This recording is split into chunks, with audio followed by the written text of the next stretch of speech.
You've been tuned into the Streets Session with your boy Firahs and Joe MK. But anyways, I think it's about right now to get into the artists and the builders. So Chad, since you brought him here, why don't you do your little introduction to, you know, who we've got here today, since you're already holding the mic as well. So today we have Jah Bami. He's here from Miami. International reggae artist. Come and say hi. Yeah, man. It's an honor to be here. It's amazing to be here at Whoa FM 94. So, I mean, it's good. I've been rolling with my war manager.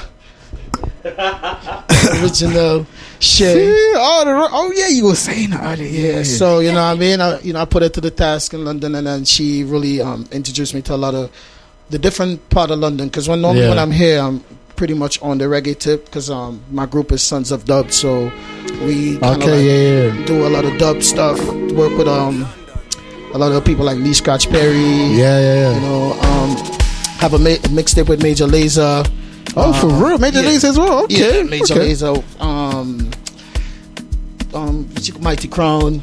Yeah. You know, so pretty much I'm pretty much around the music industry for a very long time. You know. So. Yeah. Do you know it's interesting, because obviously you named a couple of big name artists. And I want to say, like, you know, when you look at your accolades and what you've done for the culture, whether that is within, you know, the reggae dancehall scene or even in the commercial side, because Major Lazor is more like, you know, the commercial side. Does that give you that kind of like confirmation that, you know, I am who I am, and, you know, I am a good artist? Because I feel like sometimes people look at artists, and it was a big conversation that I've seen going on.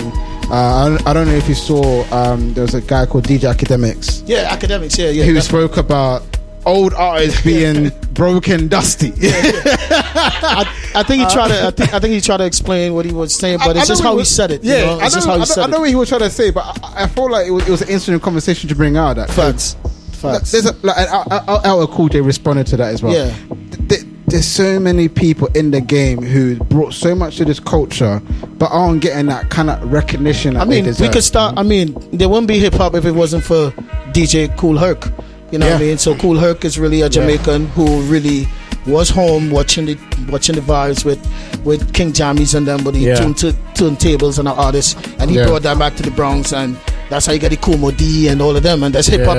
So hip hop start, and Kool Mo D Kool Herc doesn't have LL Cool J money. He doesn't have DJ Academics money. So you know, I think what happens is that people forget as time goes by, things change, and you know, even as Biggie said, more money, more problems. Because a lot of the dudes right now who pretty much filthy rich, they're not even allowed to spend their money sometimes. You know, they can't even go certain places without somebody trying to get at them. You know what I mean? Unfortunately, we lost so much of young talent like that. Like, you know, PNB Rock just passed away. You know, my dude from Canarsie, he was doing his thing, Pop Smoke. So it's like now you have a lot of money, but then the woes are really more out there. Back then, you could really enjoy just being an artist, and it was sad. It was sad because you really wasn't getting what you wanted, but it was created where it's there. It's right there. You know what I mean? So I understand what Academics was saying, and I truly understand how LL addressed this situation, because sometimes the younger generation could be a little feisty with their mouth, you know, the way how they talk. You know, some people might be offended by it, but it's just a generation without fear. So they say whatever they gotta say. No, because I think what I respect about you, and even when when she told me who you was when you was coming, I was like, I'm not really heard of you, innit? Right. But then when I went on your Instagram and I had a little deep dive, I'm thinking, okay, this guy's been in the game for like 20 goddamn years. You've been in the game for a very long time. Very long time. And I think obviously what Academic said, I don't really care too much. I mean, I listen, I watch Academic. I like it. I mean, listen, he's the new generation of like journalism, right? You're right. Which is mainly like YouTube and like, you know, live streaming. Yeah. You're no longer reading a newspaper. Exactly. You're now opening Instagram for your news, right? Yeah, I was telling Shay that today. I was like, you know, because I came from the culture of when people would buy records. You know what I'm saying? So now you're not really getting sales because of people buying records. It's more your lifestyle. Like the older generation, we ain't about to have no phone on a tripod and just sit all day and talk to people. That you're talking to yourself basically. That's kind of crazy for me. You know, even though my label would be like, yo, you still got to get into it. You got to have the TikTok. You got to have this. You got to do that. I would try, but it's kind of weird for me to put my phone down and really do them dances. You know what I mean? Does that bother you that as an artist who is, you know, with a label and they are saying, you know, you need to do the TikToks, the Instagram, from somebody who isn't from that era? Is that something that not annoys you of such, but is it like, okay, should I try and understand it, or is it for you like, bro, like, it's just weird? Why? It's just weird for me. It's weird. I mean, because it's like almost like I'm competing with my kids, you know. Who they got their Instagram thing, they got their TikTok, and I'm like, you know, I'll be like, damn, you got more followers than me on TikTok. How is that possible, you know? But, and this is the big man in the street. You know what I mean? But it's just I respect evolution. I respect that part of the music, and plus too, I'm really different. There's a lot of artists who really don't like the spotlight, you know. They just want to create the art, and that's me. Like, I'm privileged to be able to create the art and work with so many amazing producers and artists that I know on a personal level that people go crazy for. You know what I mean? But they go crazy to write with me. So it's a different, I get the blessings differently. I've seen almost every part of the world because of music. I never had to pay to go anywhere for music. So it's dope. And then, I mean, getting the culture, because I did work with for like Rolling Stones magazine and stuff like that. I worked for MTV. They had their own Caribbean channel. I was television host. So things that I run away from, I still was in the spotlight within it. And the Caribbean is totally different from like how America would see it and how the UK vibes will be. You know, so every diaspora have its own style and realms how they bring forth the music and the artists. Because I was telling Shay too, there's a lot of artists who's really popular, but they really can't do much. You know what I'm saying? It's like they still owned by someone. You know, the popularity is there, but then you can't even walk the streets because you're not safe, stuff like that, and you don't have presidential money to keep yourself secure. 100%. You know, sometimes it's like, do you want the popularity or do you just want to get paid? You know what I'm saying? So for me, it's just being paid, to be honest with you. It's not, you know me, you know me, cool. I like to walk the streets without having that pressure, like, hey, there's he, you know, you don't know who's who. And you got to be nice to everybody as an artist, because you may not like be in the mood to have a conversation. 100%. And then somebody come and they, oh my gosh, I love you so much. And then you got to bring that fake smile out, like, I love you too. You know, you know, I think what's dope about you is, and just even when I was doing my research, is how humble you are. I think you meet a lot of people who have done things. I mean, I can tell, I've met so many people. I even met my heroes that just looked at me like, you're a waste, dog. Listen, you're not here, dog. You're here. And they talk to me like I'm really that done that you just step on. Like, you get me? But it'll be mad. I'm just there like, bro, I just want to interview. Like, you know what I'm saying? But like, when like, even talking to you, and you know, even be able to name certain artists that you've worked with, that's a big deal, you know. Yeah, for me, for real, it is. And you've done that, and you know, your talent speaks for itself. Because whether that's writing for somebody, or you know, being an ear, or like you say, you presenting as well. Yeah. Like, when it comes to, you know, being in that industry, how have you been able to keep that kind of like the humanity? Well, you know what, for me, as I said, I never really liked the whole being a star thing, right? You know, so when these opportunities was presented to me and I fulfilled them, I really never got to see them, to be honest with you. Like the Caribbean stuff was going on in the Caribbean. MTV Caribbean is like 29 countries, but I'm in New York, so I'm not seeing MTV Caribbean. So I'm pretty normal, living my regular life according. And then, but when I go to the Caribbean, it's like, oh, I seen you on TV today. I'm like, really? Like, I didn't even see it. I didn't see myself. So that's the only the throw off I get, because I want to be free. I want to walk the streets. I want to not feel like somebody's looking at me or asking me for. They want to ask for something. Is that something that you just prefer? Like, because obviously a lot of people, particularly nowadays, it's all about being a star. Right. Did you just always want to just be you and just do you and be able to move around? I think because I'm Rastafarian. So like most of my family are like Bobo Shanti in the Rastafarian faith, and they would be like, yo, that Michael Jackson lifestyle I like, you know. Jah don't like Jah not on them thing there. You know, that sandbox music I deal with. So trying to please that part of my family and still doing what I love doing. I think that is what gave me the balance. Before growing up, I was like, man, why I do so much? Why I'm not really known? And then when the spotlight came, I was like, oh, this is what they're talking about, the pressure. Because when you're on TV every day, it's like, when you do see yourself, you want to better that person you see. So if you don't have certain things that you've seen people have, you feel like you're nothing. So because of that, I think that is what kept me away from it. Because I'm like, damn, I don't like how my face look. Damn, you know what I mean? I ain't got money for plastic surgery, but you know what I mean? It works. It's like that because every time you see like the person that you work with, or they trying to be the best thing on TV, and you just trying to be the best you, and sometimes being the best you, the vanity kicks in. So with that part of it, I had to balance between that, but it's still gonna be vain regardless, because you still have to present yourself accordingly, you know. Because I was telling my homeboy, like, I know a lot of artists, like, because I'm signed to a hip hop label in Atlanta, so I'm privileged to be in King of Diamonds Atlanta, which is like the biggest club in Atlanta. And I see all the artists there, and the thing is really when they come there, it's really like, what is the new fashion trend? You know, 100%, who ice is dancing in the light type stuff. So it's almost like, damn, if I don't have that, like I'm out of uniform. You know what I mean? Because you're not gonna fight a fire with a policeman uniform. So if you on stage, you wanna, most of the time people come on stage to see what you wearing, your fashion your fashion sense, and for others to copy that. You know, so that part of it is where I had to balance. You're like, damn, am I gonna take all my money and buy 3 pair of Balenciagas? Like, you know what I mean? Like, you know what I mean? So what am I supposed to do? Like, I'm driving a Honda right now. Do I spend all my money on an IA? Do I get a Bentley? You know? So because you want to feel a part of the society that lives that type of way. But then again, that brings a lot of heat. You know, and most of the times you got to pay for security. You got to pay for this and pay for that. So you're not really. It's not a friendly life. I hang with a lot of entertainers. I'm in LA. When I'm in Miami, sometimes I get a chance to link with Tory. So I see how they live, and I mean they live a pretty frustrating life sometimes, man. Because you see it. You can't do nothing. You know what I'm saying? Like, look at Caesar from Black Ink. If y'all familiar with him, he got mad with his dog and lost his whole contract. I'm a Black Ink crew fan. You know what I mean? I've been watching the Chicago one a bit more, but wow, that's good. Because I'm actually moving. I'm actually going to Chicago in a couple of days. I swear. I'll be like about 9 buildings away from Chicago Black Ink.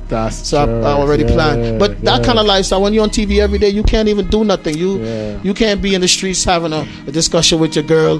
Like, you would see a man and his girl arguing, it's like, but you see me and my girl arguing, oh my gosh, phones out. Before you know, the whole blood pick it up. Jah Bami's mean. You know what I mean? So it's really hard. So I'm happy that at this time of my life where I'm at, I could balance what I want to do. Because I mean, like I said, I'm signed to a hip hop label, but I'm on tour right now doing dub. So I'm not exclusive to anyone. And I love that. When I'm there, it's just to create the art, and that's it. You know, I mean, the art speaks for itself. And they're like, yo, what we gonna do? We gonna put a budget behind this. We gonna put you up in this. We gonna put you. I'm like, you can give me the money, you know. You just give me the money. Just get the songs. Like, play the songs, whatever. But you don't have to. We don't have to go through the whole ring around roses thing just to look a part. Because a lot of people look the part, but I'm the one writing. You know what I'm saying? While you performing. So I prefer that part of behind the scenes, because I was on the scene and I see how pressuring it is, you know. And then too, it was hard for me to put makeup on my face and all that stuff, because, you know, man, I want nothing like that. but still, you know, it comes with a life, and you have to be ready to live that life, and it's hard, man. That's why so much artists be going through depression, and you got this hit this year, boom, you're banging, you everywhere, and then they still judging you on that hit. 100%. You know what I'm saying? And you trying to redo that, and it's not gonna happen. So I always look at it as like playing for Brazil football team. You probably get a chance to play one time. Facts. And that's it. You ain't making that team again. You know. Trust me. You could go everywhere else and be the baddest. But Brazil. So it's like the hip hop industry is like that. You know, it's pretty much like that. And like being in the, I was telling my boy, bro, being in the Chitlick circuit, it's different because all the stars right now we know today come from that circuit. The Megan Thee Stallion, the Baby, the Lil Baby, the Cole. Every one of them come from that lineage, that lineage is really rough. You know, that's the strip club lineage. It's like if your stuff is not banging in the strip club, you ain't happening. But then most of them dudes, they all locked up right now. You know, like, you know, a lot of them locked up. Who's not locked up is gone. 100%. You know what I mean? Who ain't locked up?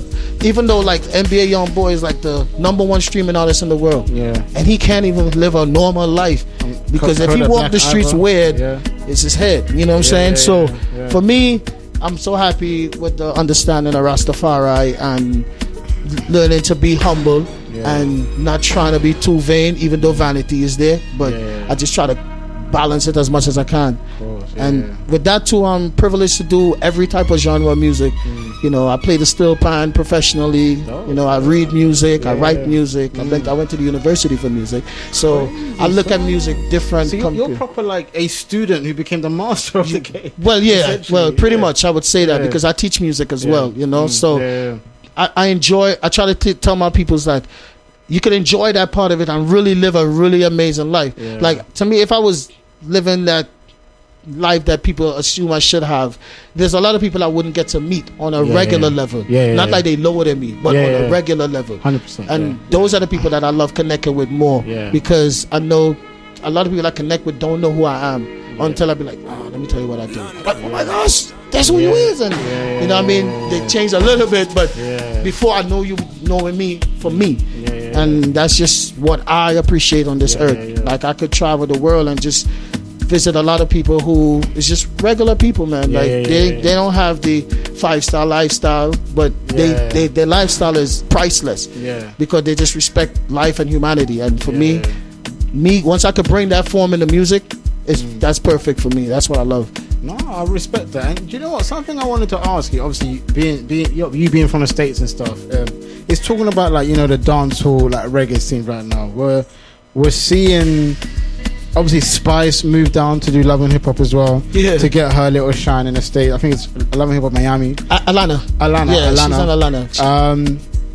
What do you think about the scene? Because for me personally, for a scene that's been around for a very long time, I look at artists like, you know, obviously you've got the generic Movado, who I believe deserved a lot more from when he was under DJ Khaled.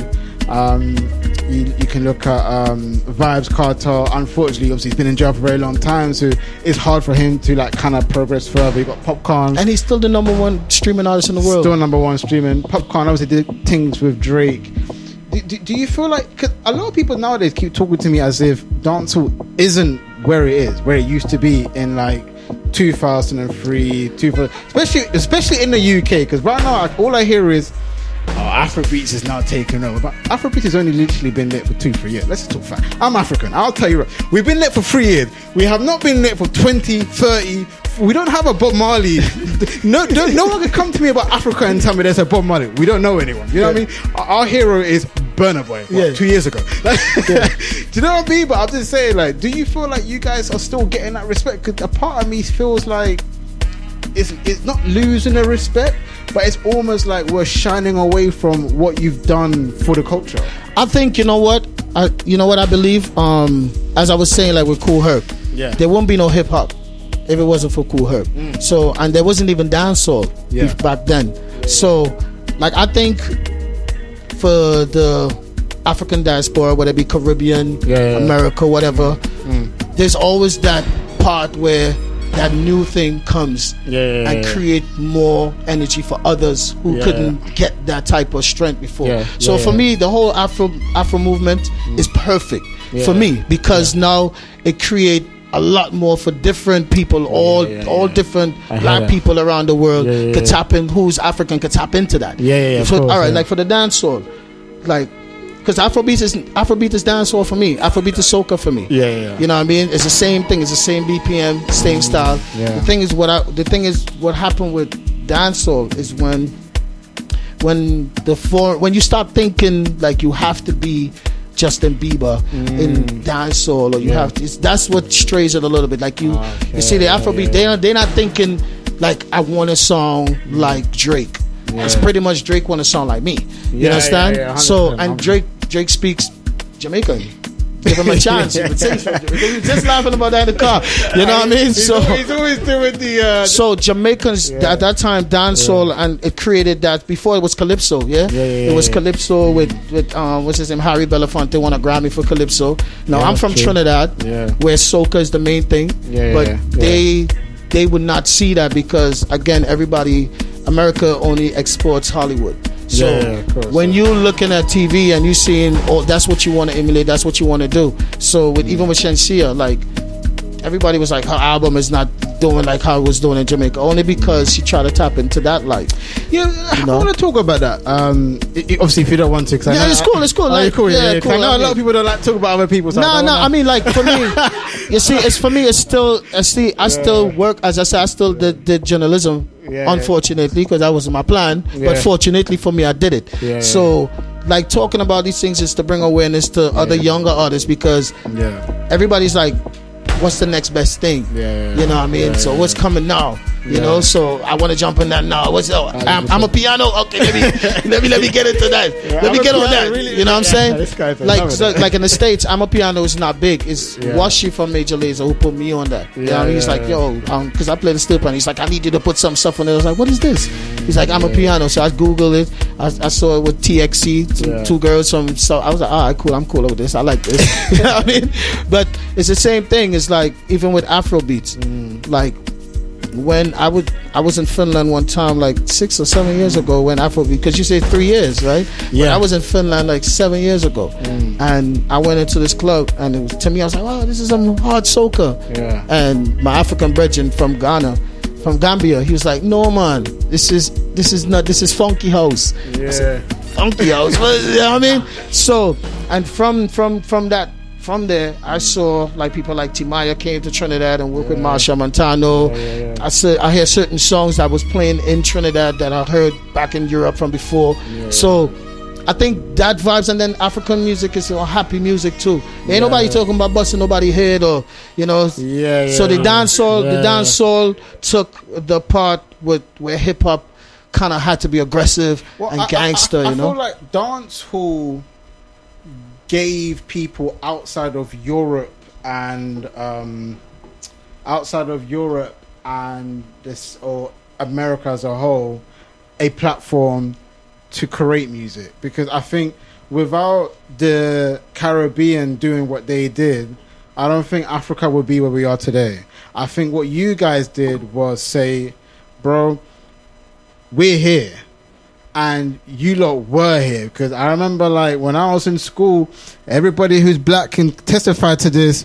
You did not say you was African. When a chick pulled up, you was like, yeah, that's from Jamaica still. Okay. Like, it's facts though. You remember that? Yeah, it's a UK. It's a Brooklyn thing too, you know. It's a Brooklyn thing. I heard it's a Canadian thing as well. Oh wow. Black people didn't want to say they were African. They were like, me Kingston, Jamaica, you know what I'm saying? Yeah, it's a Brooklyn thing. You try to twang that little accent like your brethren was doing at home with his barber. You're trying to put it on. And that is not just, it's not just the Africans, bro. It's like even like people from the Caribbean. If you're living in like places like New York or London, you would find the dialect that has a lot more control is a Jamaican dialect. You know what I mean? Because I was telling you, I was like, everybody talk Jamaican here for me. Everybody. And it's the same thing in Brooklyn. But when you say that there's like Bob Marley, in all reality, Fela Kuti is the god of it all. You know what I mean? It's true. Fela is the god of it all. Like, I just don't think reggae, dancehall. It's like for me, I think like it's a Fela Kuti energy that just cover the whole spectrum of it, you know. It's true. I think with Bob Marley, it's just that he is almost at the forefront. It's like when people talk about hip hop, to some people really were thinking it's Parkin' Biggie that made it. Right? No. There's man before that, but they built that such a stature within hip hop and made that such impact. Right. That you can never forget who Park. Because people love gangster shit. You know what I mean? People just love. They rather watch a gangster movie. I would watch a gangster movie than I watch Sound of Music. You know what I'm saying? So because that's just what people love. You know, people love the excitement. So if you bring in the excitement, in like my man Skilly, you know, Skilly was like, I would sing good stuff and they would never like it. But then I was like, but wap wap wap. They let us. Like that's crazy. Yeah. You know what I mean? Like I couldn't believe like wap wap wap would have taken it to the level where French Montana wanted to be on it. You know what I'm saying? So you see, that's they was what I'm gonna tell you straight up. Like the Caribbean culture alongside the African, it's all African. The African culture is what governs musically. It's the vibes. Whether it be Caribbean, whether it be hip hop, whether it be Afro beats. It's just now it's time to reach to the point like, let's give the generals the respect. So that's why now anything Afro beats is gone. Anything. Now Africans could just talk that like the 7 language, 12 languages that you know, and it's gone. It's gone. And I love that because I grew up watching Nigerian movies before Nigeria became the new Hollywood. You know what I mean? Before they was having cars and stuff, you know what I mean? I've been watching the movies and you would get the Afrobeat on that. Like that's over 10 years ago. You know what I mean? So for me who tapped in, I know Afrobeat's been out forever. Facts. But it's just because now the dancehall people can't really relate to the gruesomeness of the dancehall. Like in Trinidad we have a new thing called Trinidad. Like it's a new movement. But most of the artists on Trinidad is getting murdered. You know what I'm saying? Because you singing it and you really want to live it. Do you know what? Do you think that's a hip hop thing too? It's like it's across the whole barrier. Even in Jamaica too. Like there's a lot of dancehall artists like really warring each other off just words. And you know what I mean? It's interesting because Rolling Loud got rid of, I think it was 22G's couldn't perform. It was that 3 drill artists. One of them was 22G. NYPD always do that. Yeah, they always do that. But do you blame drill for what's going on? Not even drill, but just any form of the so-called violent. To be fair, I mean, I prefer that kind of music anyway. I'm the worst person to ask, but listen, all that gangster shit. That's what I want to hear. I mean, like that's what I'm saying. Like I watch gangster movies, and I mean, I watch horror movies. I watch where you know what I mean, quote unquote different different variation of people acting, and they would cut somebody's neck off. I mean, I watch stuff like that. I mean, I watch war movies where American soldiers are shooting people and stuff like that. You know what I'm saying? So for me, drill is just a part of that. It's just a part of like it's an art. It's art. And some people just don't know how to differentiate art from reality. But do you actually? Because what people are saying, or what people are saying, I'm trying to do this color thing. So what people are saying, because it's people. It's a people thing. You know, one of the reporters, it was a black man, bro. I think he was in New York. It was a black guy who was saying get rid of drill. It's not even a white thing. It's literally just people that believe what they believe, right? So rather than saying color, there's people out there that claim that the music that's being promoted is the reason why a person picks up a gun and shoots a brother today. Are we really gonna put music? Because I personally, for me, growing up, me and my dad, we used to bump Tupac. I never grew up thinking, yeah, bro, let me pick up a gun now, and you know, like even because my dad used to promote that for me. That was what we was into. I think the difference with Tupac and Biggie and them, and even with Cartel, is that you could still get a different song. You could still get Tupac still sing Dear Mama, you know, and you know Cartel still sing Selassie I love, you know what I mean? So they could still know how to change it. But these youths today, they most of them are just getting big because the views they have. You know what I'm saying? That's what messed up the industry.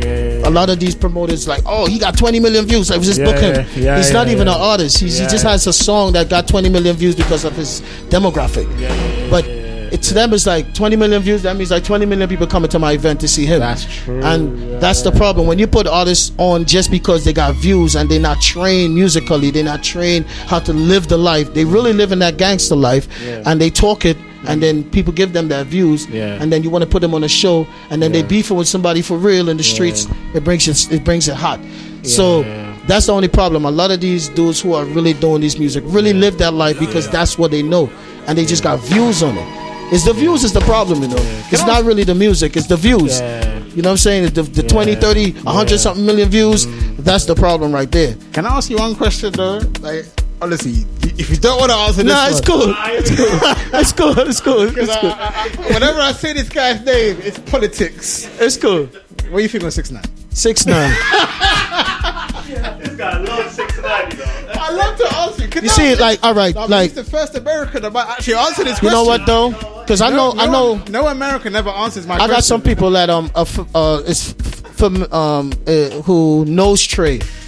besides 6ix9ine. So, like, if I was in Trey position, I probably would have done the same. Because you got to remember, he's not black, he's not white, he's not Italian, he's Mexican. Yeah. They ain't never had a Mexican star in their life. So we talking about 200-300 million views. And he's a Mexican gangster. They ain't never had that in their life. You know what I'm saying? They gangsters, but to be in the hip hop world, because there's a lot of Mexican rappers in LA that would not mess with that side of the culture. They keep themselves to themselves. You know what I'm saying? But he, being in Brooklyn, and then too, he was smart. He had the whole rainbow thing in his hair. So it's like he mixed with everybody in that type of way. So Trey and them was kind of smart in putting him on.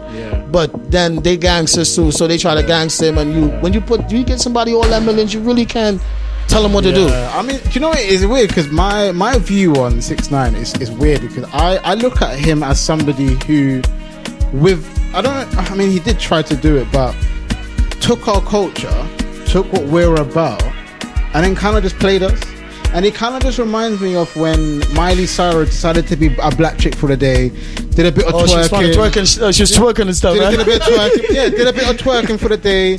You know, she did a song with Wiz Khalifa. She was dating Mike Mill made it, sorry. And it's the same with Justin Bieber when he thought it was Tupac for 5 seconds, had a little thing and started screaming. And he got a new thing they call in Caribbean island pop right now. Yeah, island pop. You know like his new island pop. Yeah, but if you look at it though, like, but even 6ix9ine, do you see 6ix9ine's last Instagram live? He goes on there, he's talking about his mental health issue.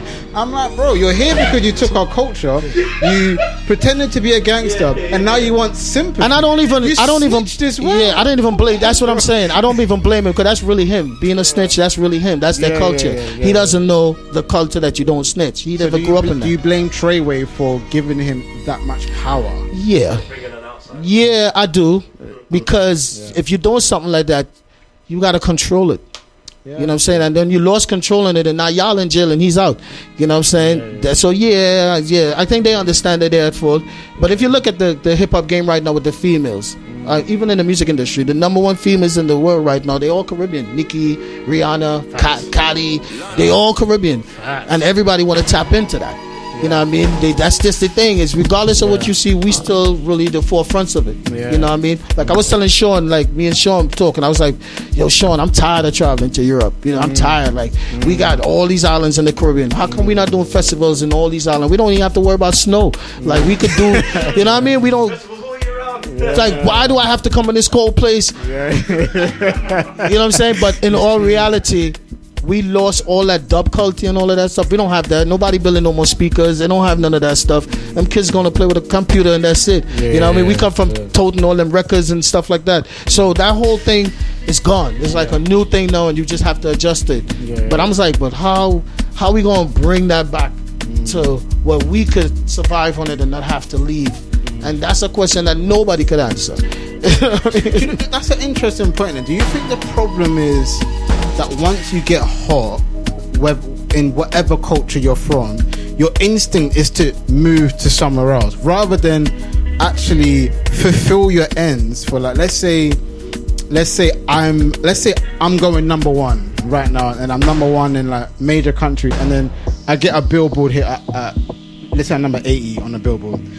That artist would then go, oh, let me run to the States. I'm number 80. I might as well go and tackle that, without actually facilitating his position which is another problem, because Tupac said that too. You know what I mean? It's unfortunate. You really can't stay in the hood.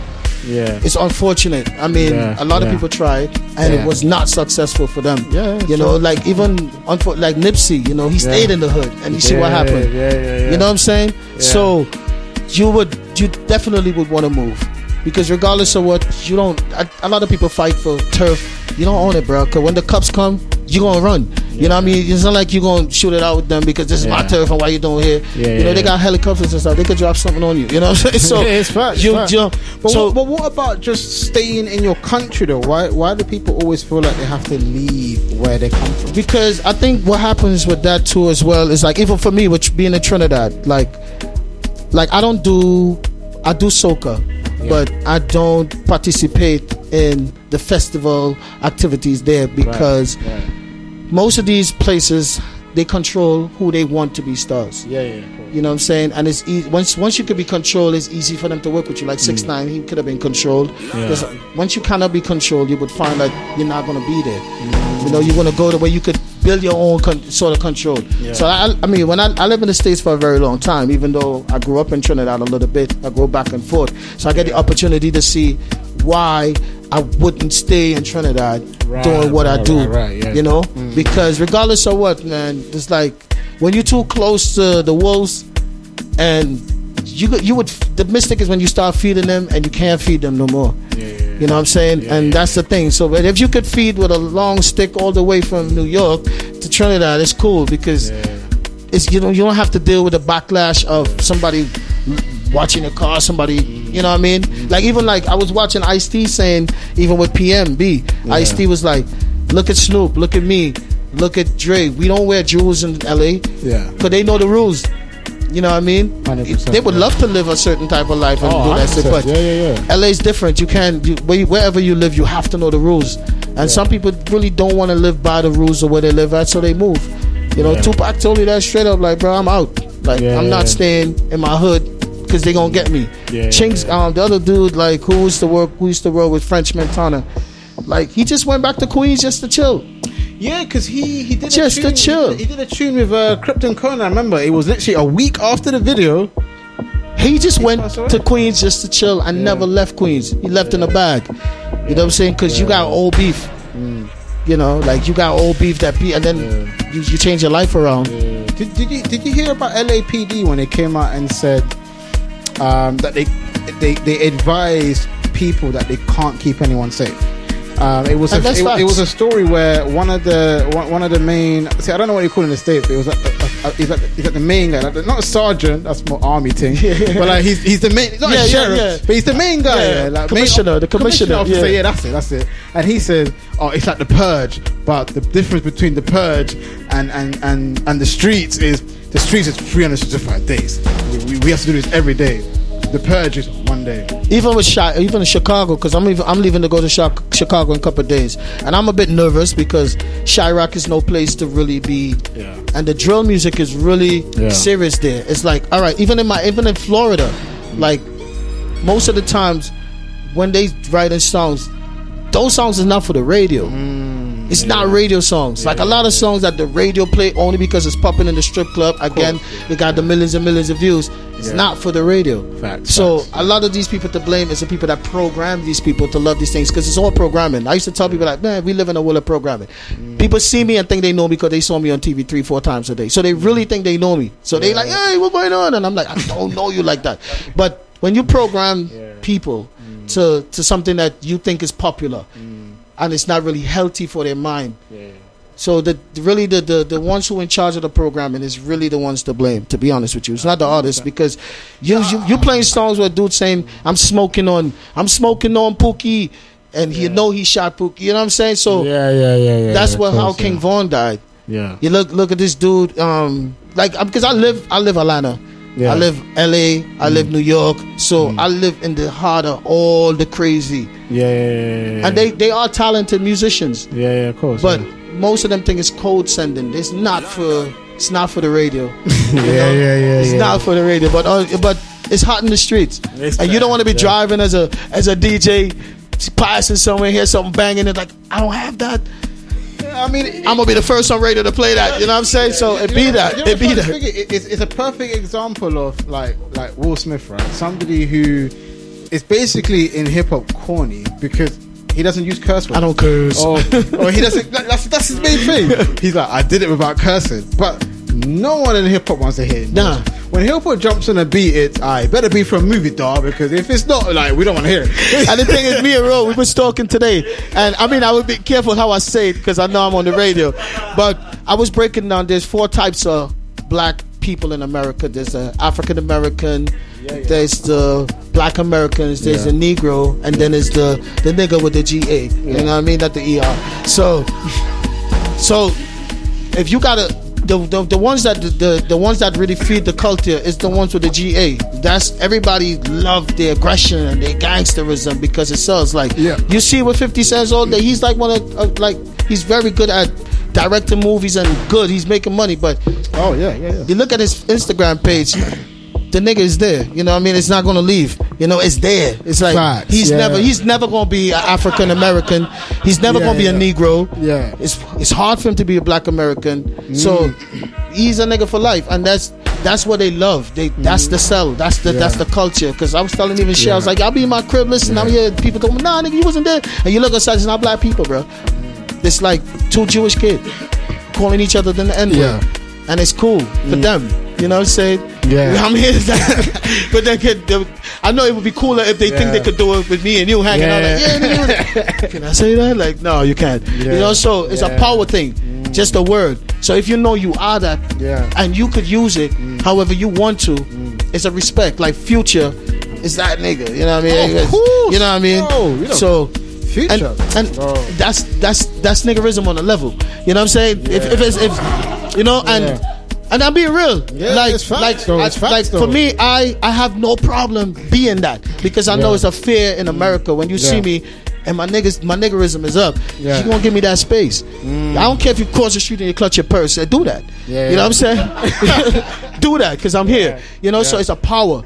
It's a power, and It's a fact. the labels know how to play on the power until they want to get you off the streets, like what they did to Young Thug and what they did to Gunna. You know what I mean? That situation. They let you build. They let you build. They let you build to billions. Yeah. I was like, all right, then we're gonna take it from here. And then they take your shit and you're done. Because I mean, look at now that they're trying to stop using lyrics in the music and things. But then these people I tell you, it's not for radio. So they be telling on themselves and snitching on themselves in songs. Dry snitching, man. Because it's not for radio. It's really not for radio. Like, no, it's not. But the radio tap into it, and that's how they get the money. 100%. Then the little rich, different type of kids see that, they buy it, they want it, they get it. They get the money in their pocket. They don't know what to do with it, and then they come to the club and just throw it all away. You know? Listen, we've got like 15 minutes left of the show. So I want to play as much of your music as possible. Yeah, that's cool, man. I want to ask one question though before we do that, because you know we did touch on Will Smith a little bit, and you know him being corny, and then who's really big dog in the game. What I find interesting is that Chris Rock situation. But you know, no, but you look at it like this, right? I believe if that was 50 Cent, he was not punching up the game, I feel like we're gonna look at 50 Cent like, yeah, dog, you the man. Do you know what? But because Will is just not looked at as he's the guy, bro. It was almost like we looked at Will Smith like, bro, did Jada just love Tupac too much, or like? No, but. That was the. I feel what you're saying. It's all allegedly, by the way. None of this is true. We don't know the situation with really with Park and Jada, because that's old news, right? Yeah. But it's like that was what came out. What kept coming out was, did you see that Jada smile? Did you see the way Jada looked at Will? Will had to do it. But I feel like if it was anybody else who was more looked at as a street dude, who slapped Chris Rock at that time, we'll be looking at him like, yeah, bro, you respecting your wife. But because it's Will Smith, it's now we're looking at a different angle. I think I look at it like it wasn't our place. It wasn't our safe ground. You know what I'm saying? Like that was the first time they had a black director. You know, first time ever. Yeah. So I felt like I felt like they probably was hypnotized or some shit to do that shit just to create history in a bad way. You know, because it's spoiled it for the director. Most of all, I felt bad for that black director. I actually felt really bad for this Serena Williams and Venus and that family, because they were all there to collect the award. The movie that he won for was their pops. Yeah. And it was almost like he stole that away from them, you know, by doing what we're no longer celebrating the Williams family. We're now talking about Will Smith slapping Chris. It's the same with the director who directed the show. We're no longer talking about it's the first black director. Yeah, you know what I mean? Nobody talk about that. Yeah, that's it. It's like it just created. But I felt like he probably had to do that in that type of way. To be fair, if he did nothing, we would have clowned him more. I didn't clown him. Honestly, I think we'd have let it go, because I didn't even catch a joke. It was just Chris Rock, though, it was that. I mean, it was funny because that's who Chris Rock is. And again, everybody know if you go into a comedy house and I'm a comedian and you sit in front of me, it's all fair game. that's just the rules in comedy. You know what I mean? Like, you're not gonna sit in front of me wearing a messed up sneakers, and I'm not gonna laugh at you, and because I'm improv, I'm doing this on spot. So that part right there is the only thing I didn't really respect with Will, because he's a comedian. It's not like if it was somebody else who's not a comedian talking that crap. It's a comedian, and she's an actress, so she should know. It's weird. The only thing I was giving Will Smith was the fact that he kept insinuating that that's my boy. He knows what my wife is going through. Why is he then making a joke about it?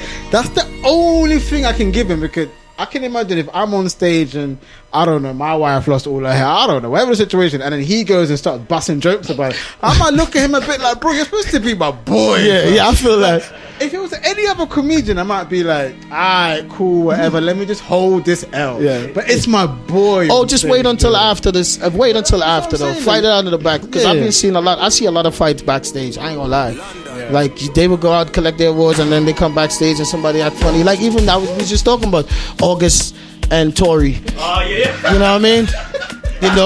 So there's a lot of crazy stuff. A lot of crazy stuff really do happen backstage, but it stays backstage unless somebody got a phone. So that like, I ain't give Will no points on that at all. I tried to side with you one point. I didn't give him no points. But I understand. Look, I gotta man up. And I think this is the time to do it, to let everybody know I don't care. You know what I'm saying? But that's a wrong move, really wrong move, because she came back on the red table and talked something totally different. So I'm not gonna lie though. Listen, I don't. You know what I hate? That's Black America. I feel like I'm never gonna be speaking to Will Smith family ever after this, because it's gonna get dated. Oh nah, but with that Jada thing, I don't understand her. Like, I saw the clip of Will Smith in his crib filming a live, and Jada's all talking about, yo, what? I'm just like, what are you doing? And then the whole thing about posting her daughter sending a message to Park about, I've never seen you happy. Why are you posting and it? That's why. Like, what are you doing to your man? That's why I prefer to do music away from the media, because that's the problem right there. Any little thing you do, they own it. Like, and that's sad for Jada and Will and their kids and all of that stuff. It's sad because, like, but it's Hollywood. But you know what the saddest thing is? I feel like we've all known Will Smith ain't been that guy. But he actually is, He actually is, because growing up in Philly is not easy. No. I mean, I don't mean like he isn't a guy, but I mean like he doesn't portray the streets. Right. When you look at Will Smith, he's not for the streets. He's for the black person that wants to be. But you know what happened to Will, right? That's when a black American and a Negro just dropped real quick to the nigga. You know what I'm saying? Like, he didn't take his time coming down. He just went the nigga shit. I just like slap, bam. Yeah. That's what it is. Like, and then the fear. Everybody fear him now. The industry don't tell him nothing really. They really have a different type of look towards him. It's just a black community. Like, we don't rate you no more. Will Smith's in the white rooms. He's made it to the point where Will Smith. So now he's on that 50 cents. Now he's in the white room and he's on that 50 cents. You know what I'm saying? I slap you too, like. So they know now. They know I could trip out anytime and get to the real me with the GA. Yeah. You know what I mean? When I get there, everybody clutch your purse and cross the street type shit. So before I think he wanted to break away from that whole shit, and then now he's like, I'm me now. That's who I am. You know what I mean? Because but I think Rock is gonna slap him back someday. The funny thing is, Men in Black 4 is coming out. Yeah, Martin Lawrence announced it the other day. He's got 3 or 4 other movies coming out.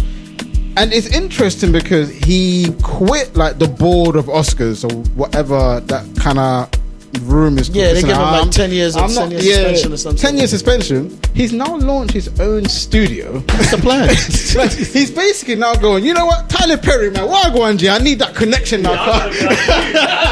Yeah, because he's like, I'm just creating my own shit. And that's it right there, because you remember. See right now. You have just been tuned into the Streets Session with your boy Firahs and Joe MK. It's where you really from, bro? And then you say, if you say African British, it's like, all right, cool, be Pacific now.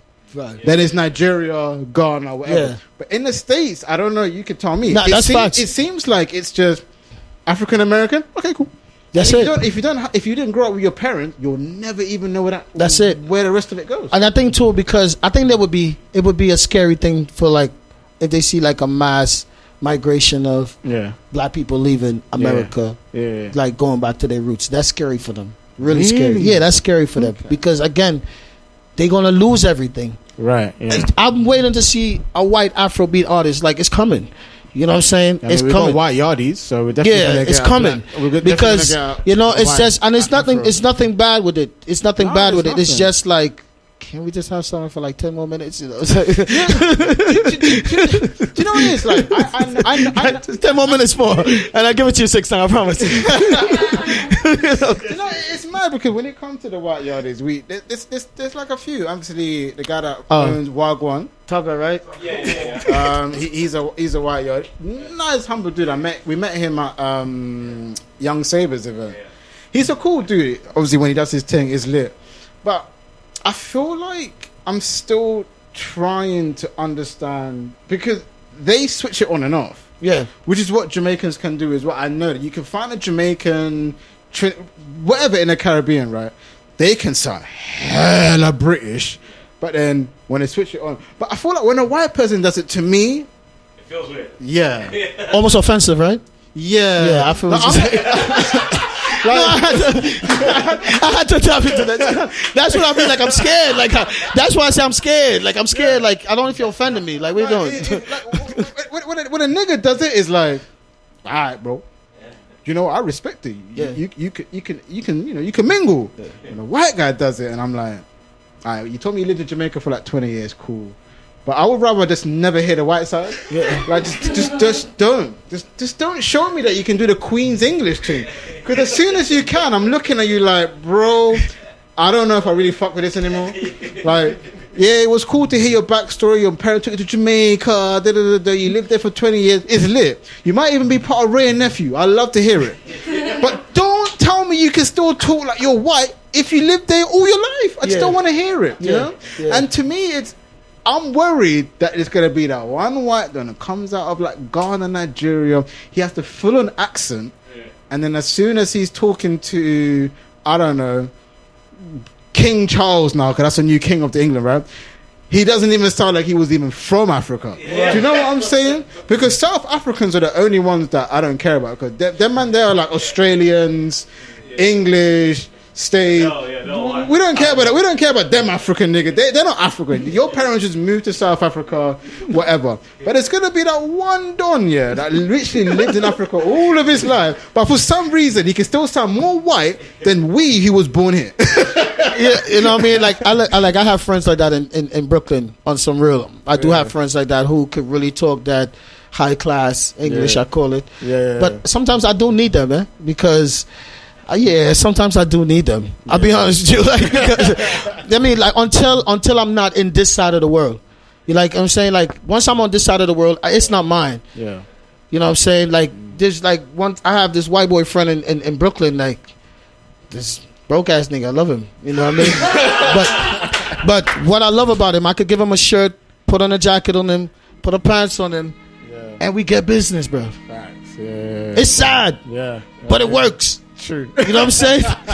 It works. It's common. We like, you know what I mean? I use them to scam. That's my G. That's top scam. I'm gonna say y'all. I mean, hey, I'm talking music. I'm talking musical. I'm talking musical scamming for the ones out there. We musically scam, okay? We trick the numbers. That's it. But allegedly, yeah. But it's just for me, it works for me because when I take you back to Trinidad, you can't do that. You know what I'm saying? If I take you to Africa, you can't do that. But this is your place, man. You can't be broken at me, and we can make money with your face. Like it just doesn't make sense to me. And it's everybody hustling, man. and the government hustle the best. So I try to like stay. You know, when the ambulance pass you and you're like, okay, I'm gonna drive right behind the ambulance because I'm gonna get through. Yeah, the government is an ambulance. I just drive behind the government. I'm gonna get through. You know, but you gotta be smart about a lot of things right now in the world because everything is right there. Like before, I had to climb stairs to get an encyclopedia to open that book and then find the word. I can't even spell the fucking word. I'm like, forget it. Yeah. You know what I mean? But now you could just hold the phone like stupendous. And they put it out there for you. It's like, great, I don't even have to spell no more. I could just say it and it spells. So it's such an easy world right now. But it's hard for those who don't connect with who they are. So that's where you find people lost in the Matrix. Because the Matrix is real. I used to think, that's a TV show. But it's so real. Because you see so many lost Americans. Black Americans. I'm like me. Black Americans is my comedy. I love them. They funny. Because they so slow to reality. You know what I mean? You tell them Africa, they're like, no, they don't know nothing about that. All right, bro. It's cool. But then when you see then the smart ones like Jay and them, like what I was telling my friend, I was like, it's so sad with the Black Americans. Like you have to be filthy rich to get conscious. Almost like you gotta reach that rich level to be conscious. And that's the sad thing. Like if you don't have no money, there's no consciousness. But as soon as you have money, you tell me about Marcus Garvey. Like really, thank you. You know what I mean? As soon as P. Diddy got money or Jay got money, we gotta eat green. Now we gotta eat green. We gotta keep ourselves clean. We gotta look. So, you know what I mean? So for me, I'm happy being a Rasta youth and growing up in that culture and knowing things that they gotta be rich to know. So that's why I'm saying, like, I have it. I'm a millionaire with the wisdom I have. So I don't need the extra, but they have to get the extra for them to be conscious. And that's just the sad thing. But I don't know about the UK blacks, but I know the American blacks. They have to have money to bring that form of consciousness. You know what I mean? Like eat right. You know the Rasta man tell you eat right a long time. You understand? And I think that until they come and they say iPhone, iPad, I this and I that. When I've been telling them about iWays a long time. You understand? So for me, I'm like, all right, cool. All right, Jah, I understand. I can't be a millionaire with money, or I can't be a millionaire with wisdom. I'm gonna take the wisdom. I'm gonna take the wisdom and live. So I tell enough. I've never experienced racism, me personally, and I travel the world. I've never, because it's funny to me. You know what I mean? Oh my gosh, your hair, look, can I touch it? No, bitch, no, you can't touch it. You know what I mean? No, you can't touch my hair. But I like you for that, because you're excited, like, oh, I mean, a black person, they're real. So I know, like, you know, like I'm in Japan and everywhere I walk is Bob Marley. It's like, goddamn, so they don't even know Peter Tosh. Like, you know, so that's it for me. It's like, it's a power thing, especially when you're wise about who you are.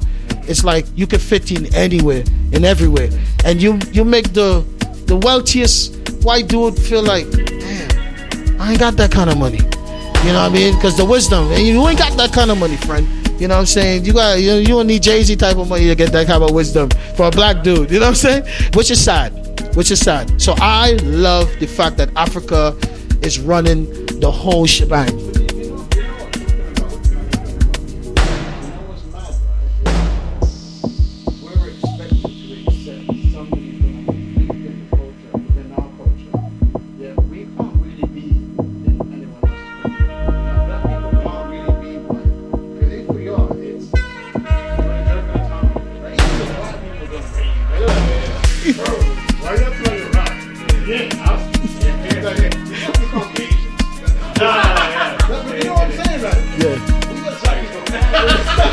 No, we can't.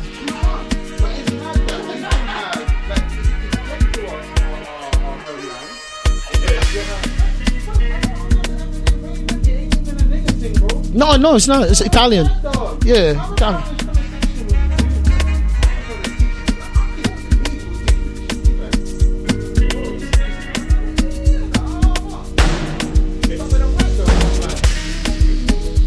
Yeah. Yeah, the company that owns. Yeah. Yeah. Like I was Campari, the company that owns Campari. is who owns Ray and Nephew, because I was a brand ambassador for Campari. So, yeah, it's Campari, Ray and Nephew, Absolute, and Sky Vodka. They all are the same company.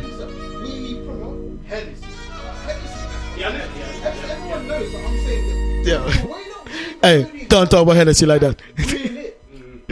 Hey, black man, don't talk about Hennessy like that. But Hennessy, you're right, because that's Louis Vuitton. That's Louis Vuitton. Yeah. But I'm just saying, the way that like, we'll take a picture with the bottles like we made it. It's not even. Yeah. And that's Louis Vuitton. Hennessy, Moet, they all Louis Vuitton. You know what I mean? And I'm like, all right, I can't wear no Louis, but I could drink. Hey. You know what I mean? So again, we don't. That's why. Like I was like, damn, I gotta buy these Yeezys, man. You know what I mean? Like, oh my gosh, Kanye, you're killing me. But you know what I mean? I gotta get it. I'm like, you're killing me.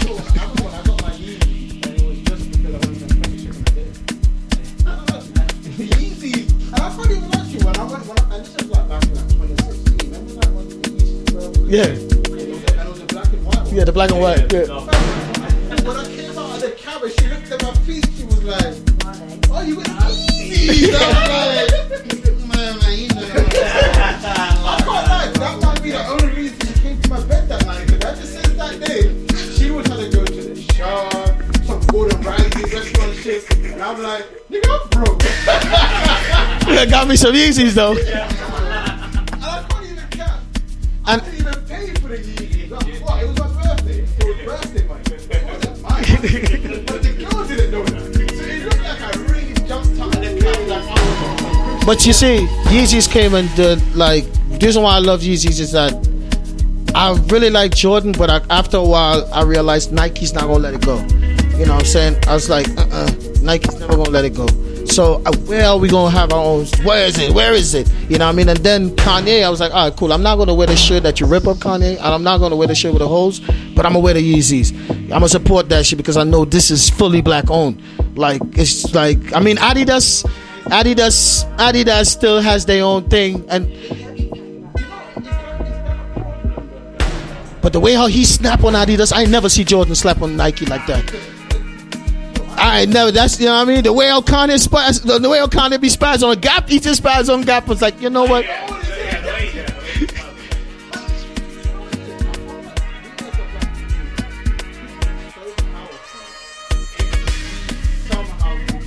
Get rid of the bullshit and come together. Because the problem with the black community, like, this goes back to ancient times, bro. Like, you have that one nigga in your family's rich, and he married a white woman. None of you get paid. Yeah. When he dies, none of you get the inheritance money. It's the white woman, and that's it.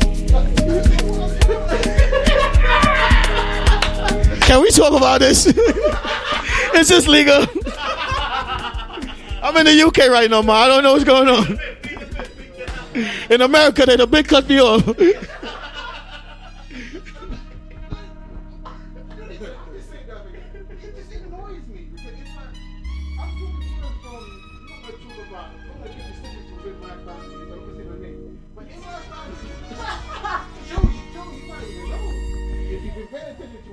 Yeah.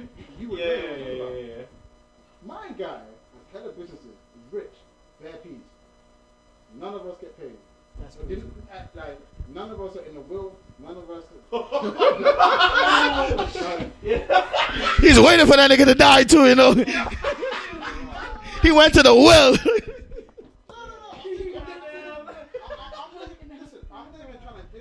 Nah, I feel what you're saying though. That's real. That's real.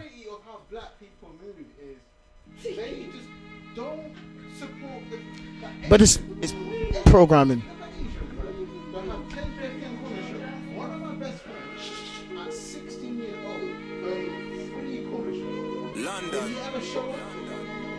Was he breaking in checks at 16? All of my white brethren, they have mansions that go from ancestor to ancestor.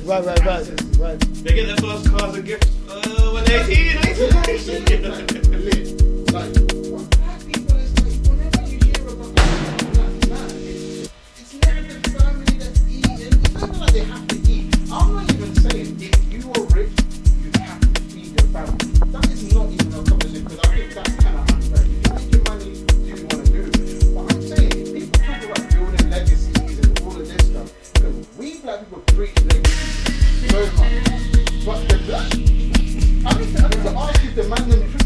No. On some realness though, it's really like, again, it's programming too, right? Because look at it. In America, they program the black females to tell them, y'all just talk, y'all don't know how to shut up, y'all answer back, and they take that attitude like, I'm a real bitch, I'm a real this, and I'm a real that. So with that, I had Asian girls.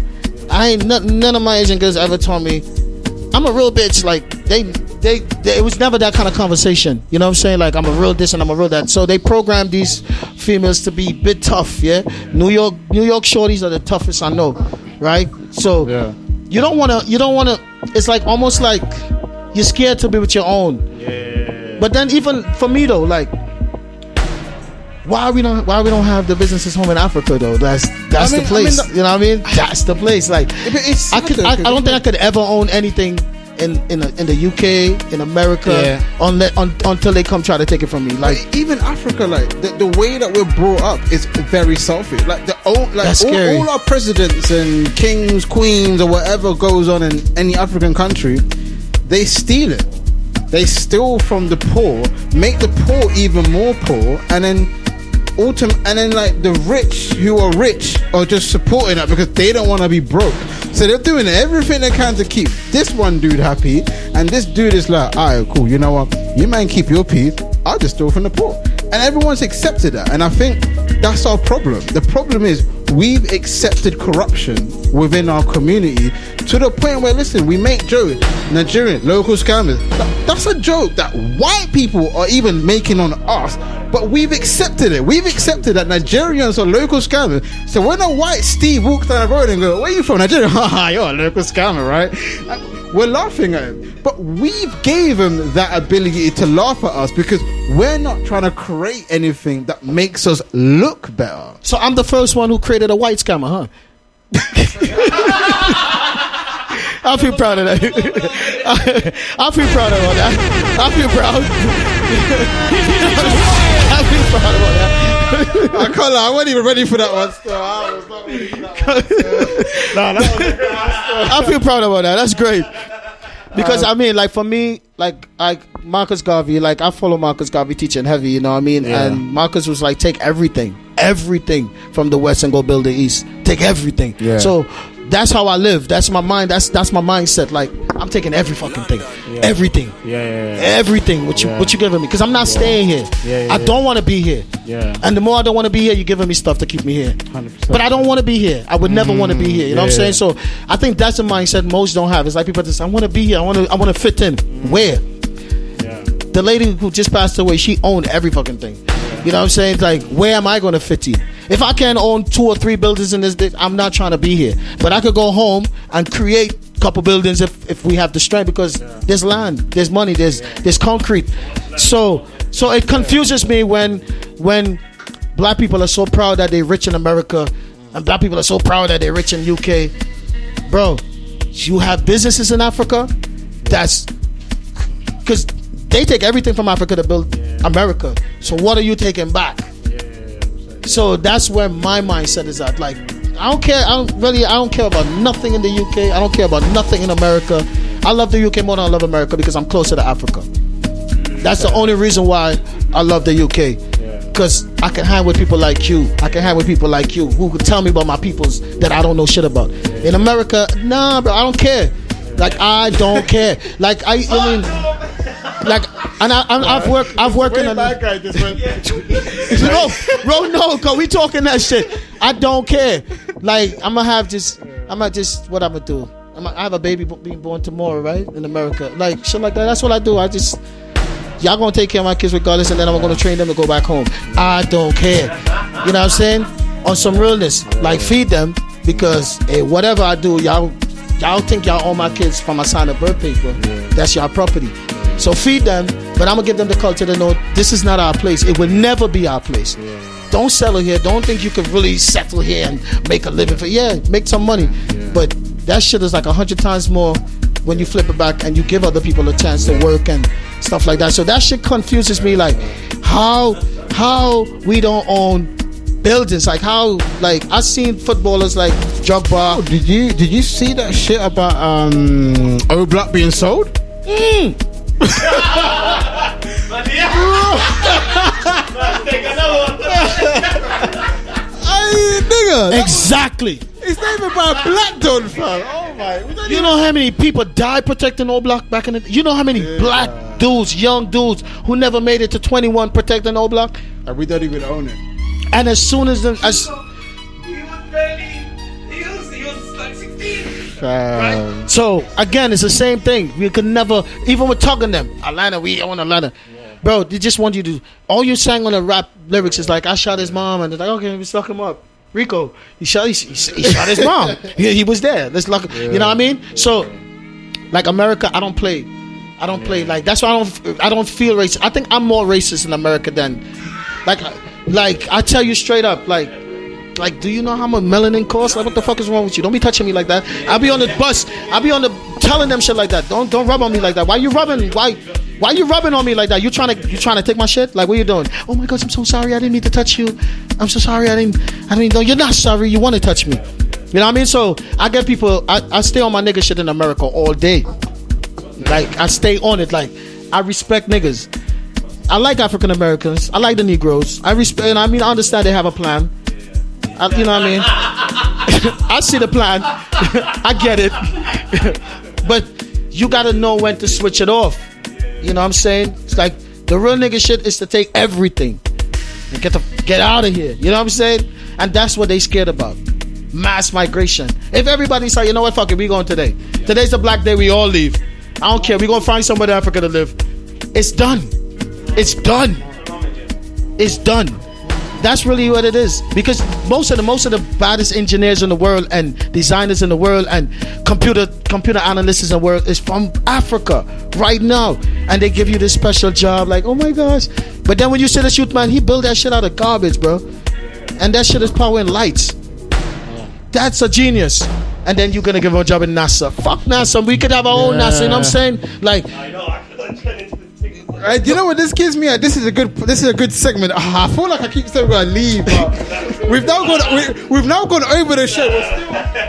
We're still live on radio. Shout out to everyone that's locked in right now. Listen, but you see, that's what I like, having good conversation with people who on that level, because I forget where I be at sometimes. You know what I mean? Sometimes I don't have talk because they be like,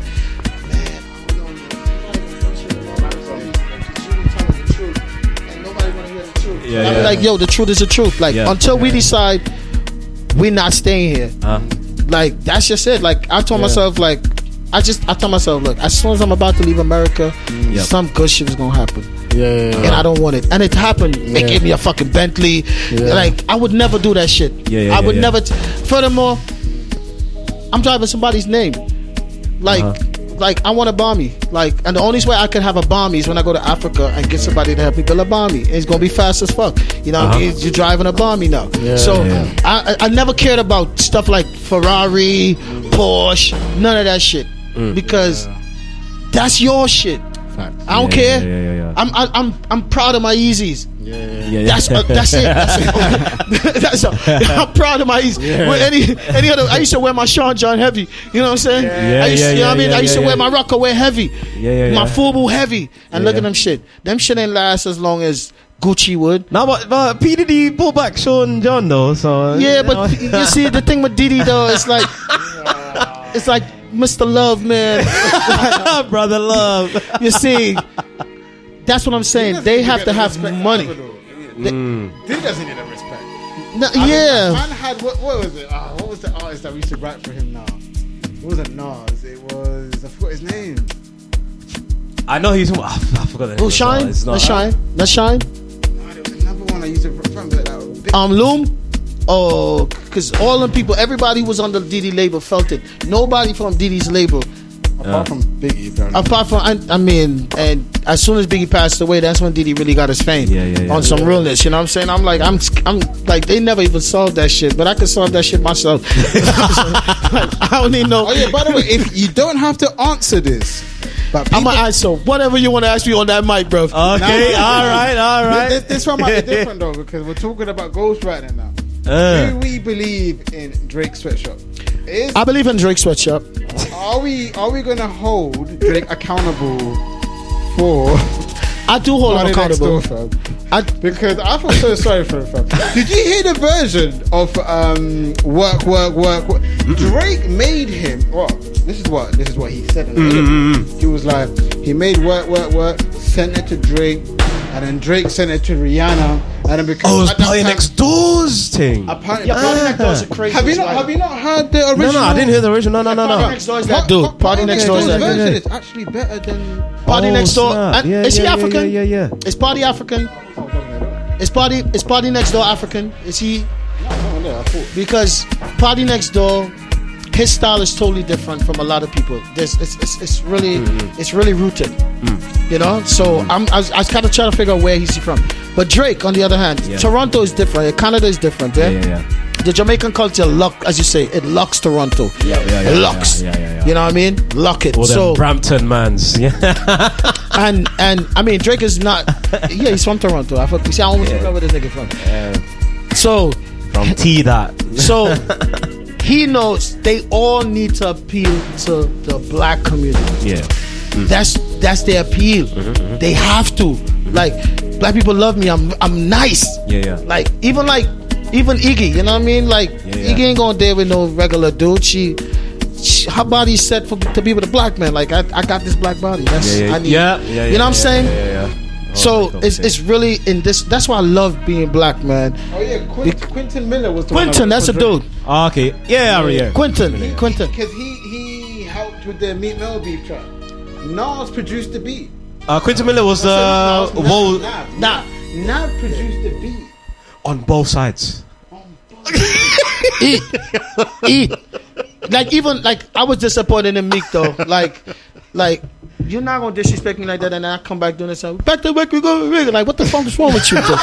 Like I'm beefing with you all day. Like that's real hip hop. I'm never gonna be a friend. No, but do you know what? But he lost. So Do you know what? If we're talking diss tracks, Meek won.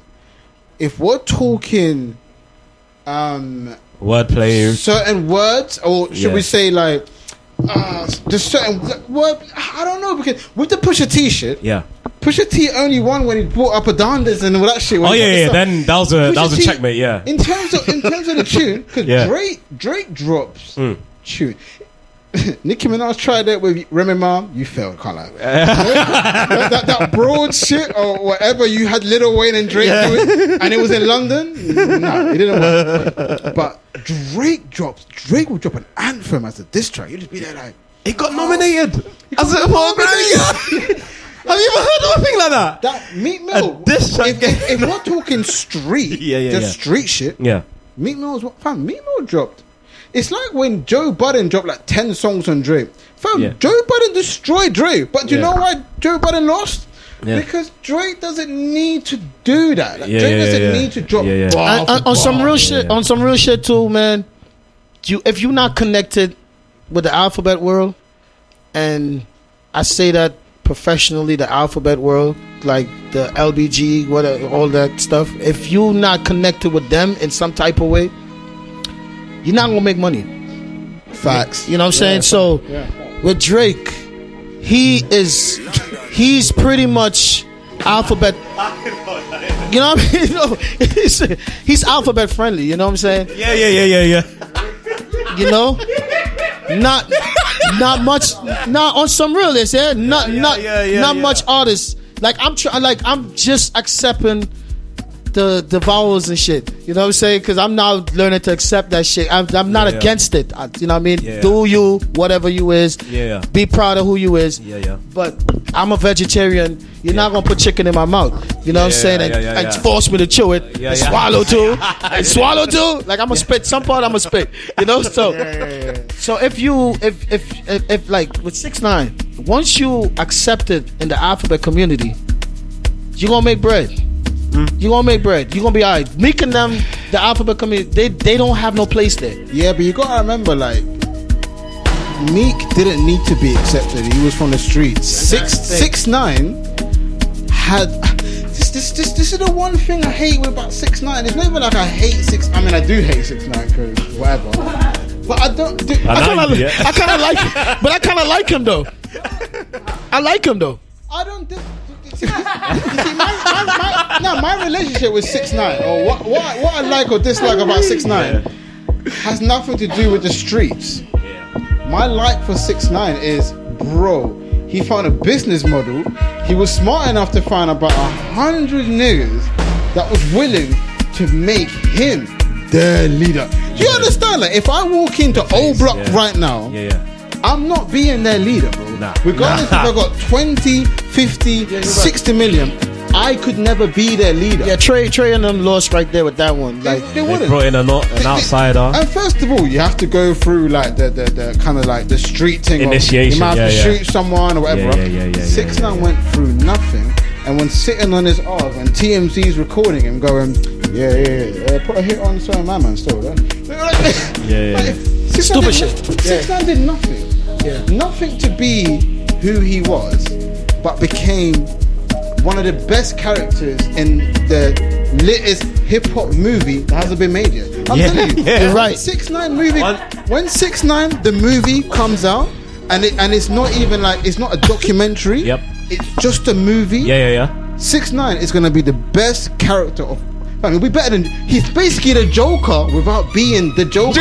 With any. The way you just said that, You know what? You're right. He's the Joker. But you see, that's the actually doing shit. That's the thing with Brooklyn, though. Yeah, it's like in Brooklyn. In all reality, I got some Jewish brethren, bro. They gangsters as fuck. Gangster. I'm telling you, the ones they take that black hat off, they roll up them curves to the side. They put that curve behind their head. They want to fight. You know what I'm saying? Okay. And whether you're Mexican, whether you're Honduran, whether you're Guatemalan, you live in Brooklyn. You're gonna have an attitude. The only thing I tell you, the only problem with Trey and them is that they didn't regulate him before he got big. That's the thing. And when they try to regulate him when he was already big, it was too late. So how they try to regulate him? You try to rob him and beat him up and whatever, all this. Like I'm like human to human. Forget nationality. You're not kidnapping me and beating me up. I'm telling on you, I don't give a fuck. You're not doing me that shit. Yana, it was him. I'm not. It's like I'm not snitching. That's not snitching. To me, that's not snitching. That's not snitching. That's letting niggas know them niggas who are supposed to be cool with kidnap me and whoop my ass.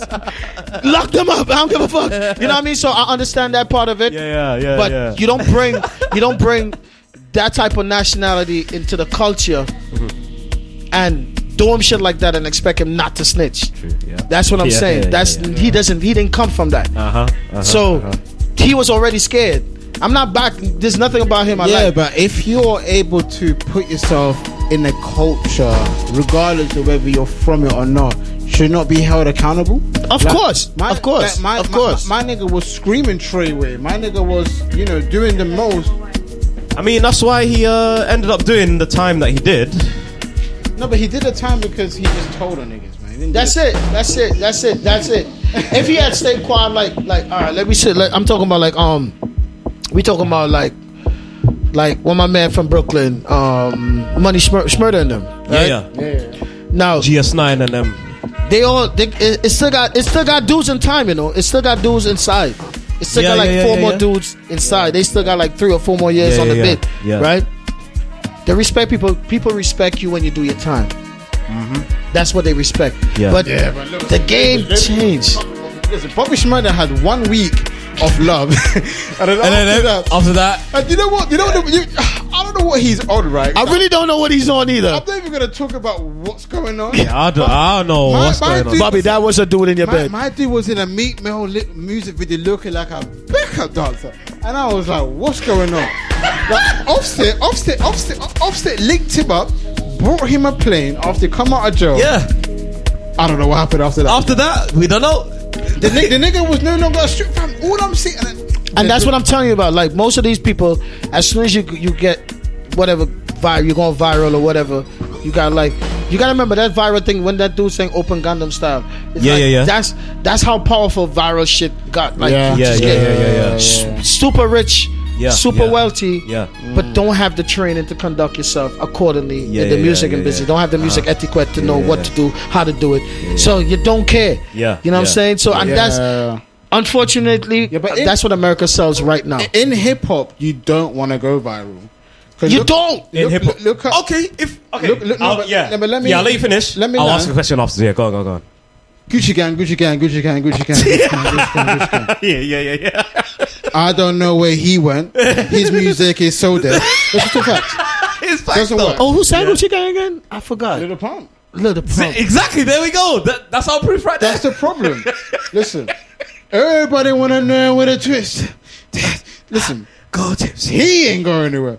He was Corvette. Corvette. No, I'm saying he was one of the first viral niggas in hip hop because he just had a party song. Yeah. What was the other nigga that just killed a grandma the other day? We're watching with And watch me, lady. Silento. And watch me. Silento. You know what I mean? In hip hop, you don't want to go viral. Nah, you don't. Nah. If you're being It's all viral about in the hip slow hop, rise still. Yeah. no. I'll just say this: Yeah. the way that we consume music in hip hop is Too about. fast. No, I wouldn't even say that. Really? No, it's not about too fast. Is just talking about what's happening today. No, because it. But like, no, that's you know why I nothing say to that? do- It's because it's only in hip hop that we talk about first week sales. No, it's not. No. It's just, I think it penetrates more in the That first. sounds like a nigga that been listening to academics too long. First week sales happens in every genre of conversation Yeah. because everybody. It's talks just about a stat that they just throw out, but no Yeah, one but reads. You know what? You see, you don't do. You have If you're to- doing, you if have you're to doing, understand the music yeah, if you're doing business. country and western stats, like if you see, you just tapped into hip hop. Yeah. But if we tapped into every other genre, first week is a serious thing. It's a conversation, It's but a serious everybody thing. does first week. Yeah, So it's not a everybody. hip hop. Maybe I thing. just listened to too many hip hop. Yeah, that's it. You're in the hip hop society. You're just on a breakfast club. That's my bad. That one. No, but I'm telling you, Yeah. like when it comes, like you see how one hit wonders when Yeah. they're white Yeah. are still performing to this day Fuck yeah. and making millions. With the Open old Gangnam tunes. Style. with and they'll have like 2-3 songs that are whack, but they can still perform those 3 songs and their main hit. Why can't black people do that? I'll tell you why they can't do that. The black community don't respect an artist that can't do it again. Facts. If you can't do it again, they're like, nigga, you dead. We don't wanna you hear from washed. you.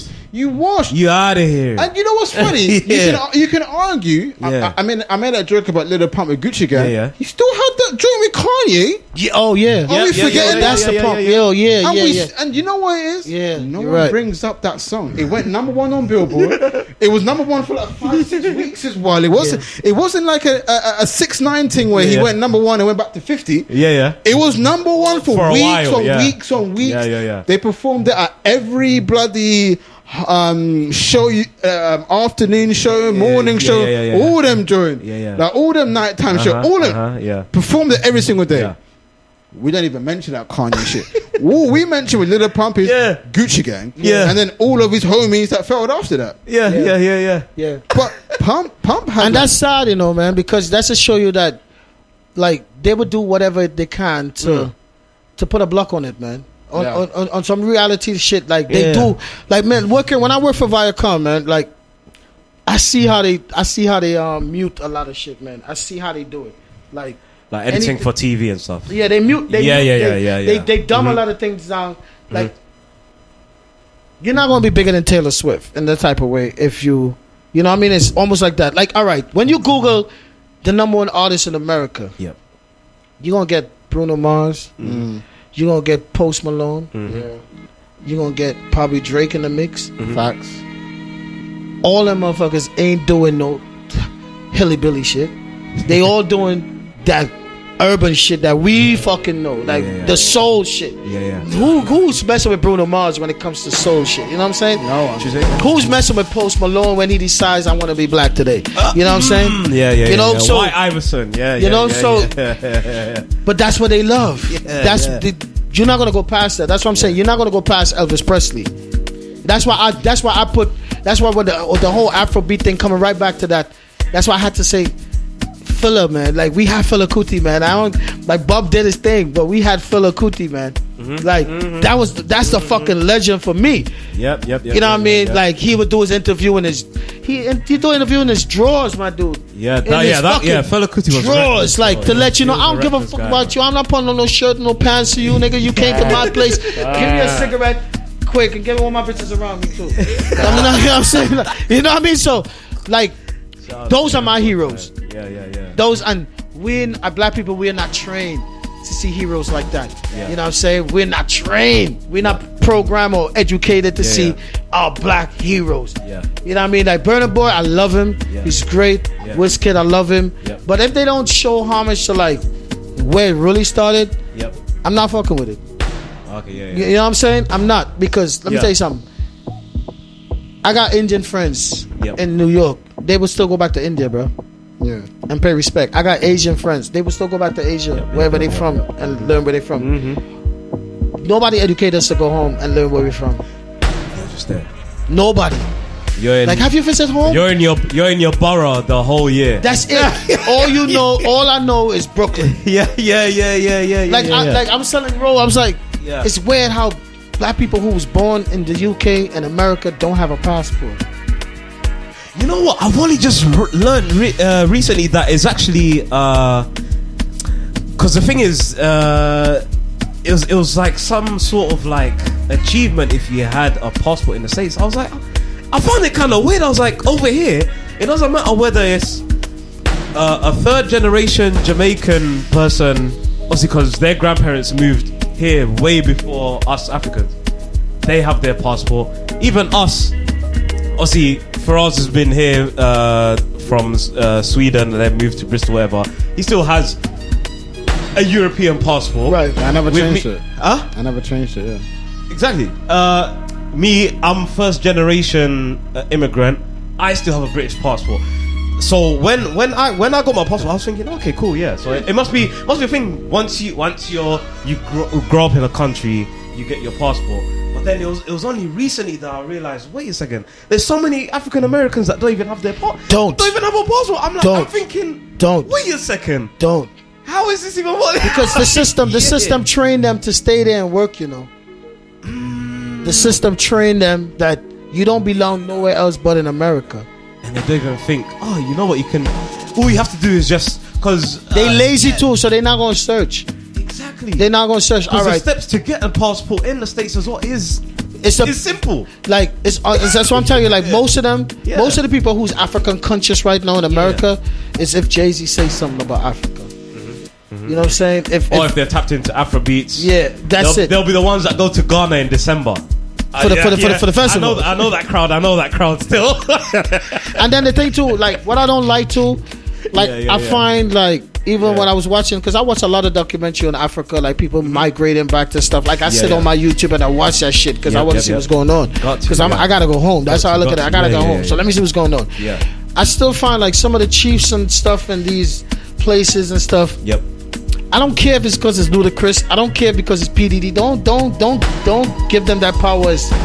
Treat them like you would treat the regulars. Like, treat them like, let them know, like, Joe, you gotta learn this before you even get respected. You know. Yep. I'm only scared for Africa, like Ghana, and only like one of my homies just like, yo, we got the baddest strip club in Ghana. I was like, nigga, I'm not proud of that. Like, I'm not like, that's cool, but that's American thing. Like, that's an American. Our shorties, our females were brought up dancing first. Yeah, that's an import of a culture. Yeah, like I don't care about that shit. Don't tell me about the strip club in Ghana. Culture. Don't tell me about that shit. Like, I mean, like, you make it rain in Ghana. Yeah, that's cool, but if I change a couple $100 US in Ghana, that's a lot of money. I throw all that away. Yeah, that's a whole place full. You know what that reminds me of? Because if you ask any English person, their favorite holiday is Spain, right? So you have mainland Spain, you have like the islands of Spain. They call it the Balearic Islands. So obviously you've heard of Ibiza, Magaluf, and it's like obviously so here for instance, you want to go to Spain, you want to go where the locals are. Facts. And whatever. I remember when I went to Magaluf and I was there, I was like, this is basically Dagenham on sand. Basically, Dagenham. I'm pretty sure you've heard of a stereotype called Dagenham Dave. Fill me on to that. Okay, so I'll give you a stereotype of Dagenham Dave. It's like a person that's like, oh, you alright, mate? Like, what's happening? What's happening? Yeah. So, you alright, geezer? Yeah. last night I was with this one bird. Yeah. So yeah, that's the Right. that's the sort of stereotype. Yeah. So basically, when I went to when I was in Magaluf and I was walking around, and I'm seeing all these bars, they look exactly the same as the pubs in Dagenham.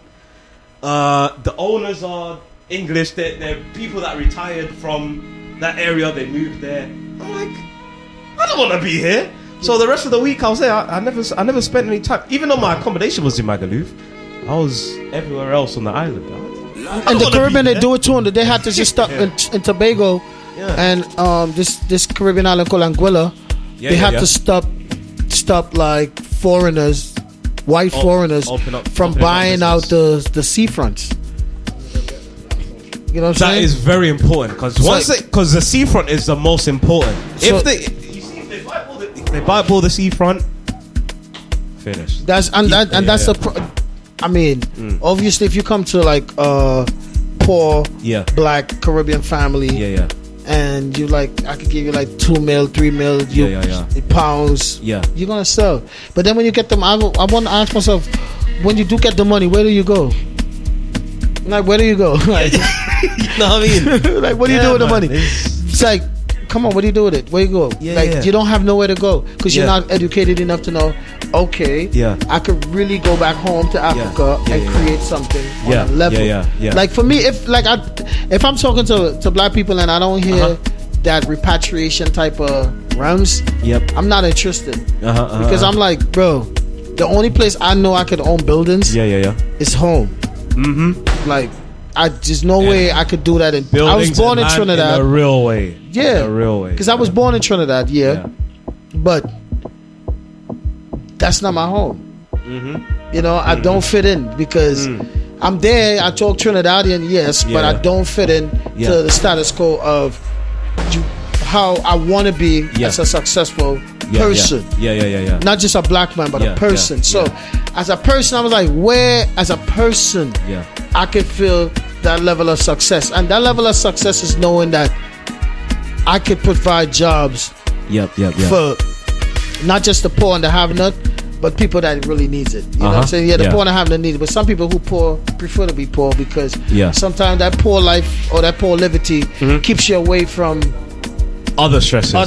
Yep. Yeah. you know, because if you act like you live in this life where you're making money, Yeah.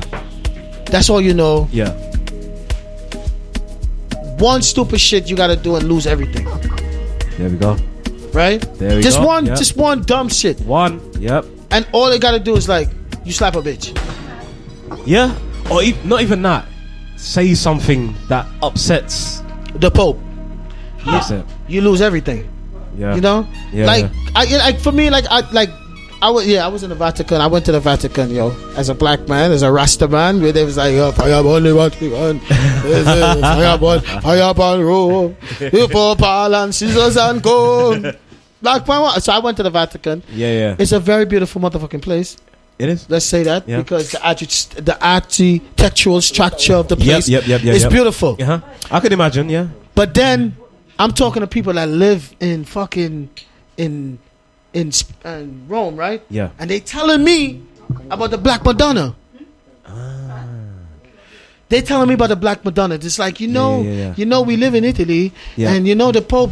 That's the church where the Black Madonna is. Where the Pope go and pray. I say, so y'all know the Pope prays to the Black Madonna, but black people don't know that shit. How? Yeah. You know what I'm saying? Like how? Like how is that possible? But for me, There we go. it's like I don't disrespect the culture of Christianity and all of that stuff. But man, like I'm more like give me my ancestor shit, bro.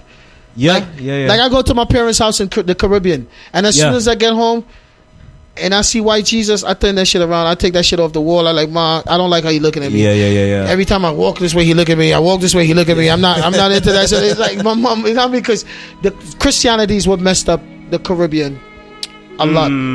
I can say that Irish. Yeah. I know Say the history. Christianity was the reason why it messed up, though. because I would say, all right. For instance, like English is a very messed up word, a very messed up language. So I was like, if YES is yes and TES is test, how the fuck is JES is just without the apostrophe? You know, you can't. I mean, JES is G's without the apostrophe. Yeah. There's no apostrophe to turn the fucking thing into G's. So I keep it as like, it's just us. It's just us as a people. I believe in just us. But when I look at this pretty guy with the blue eyes and the long silky hair, because I was baptized Anglican, right? Yeah. Which is a Christian UK type of it's a culture, right?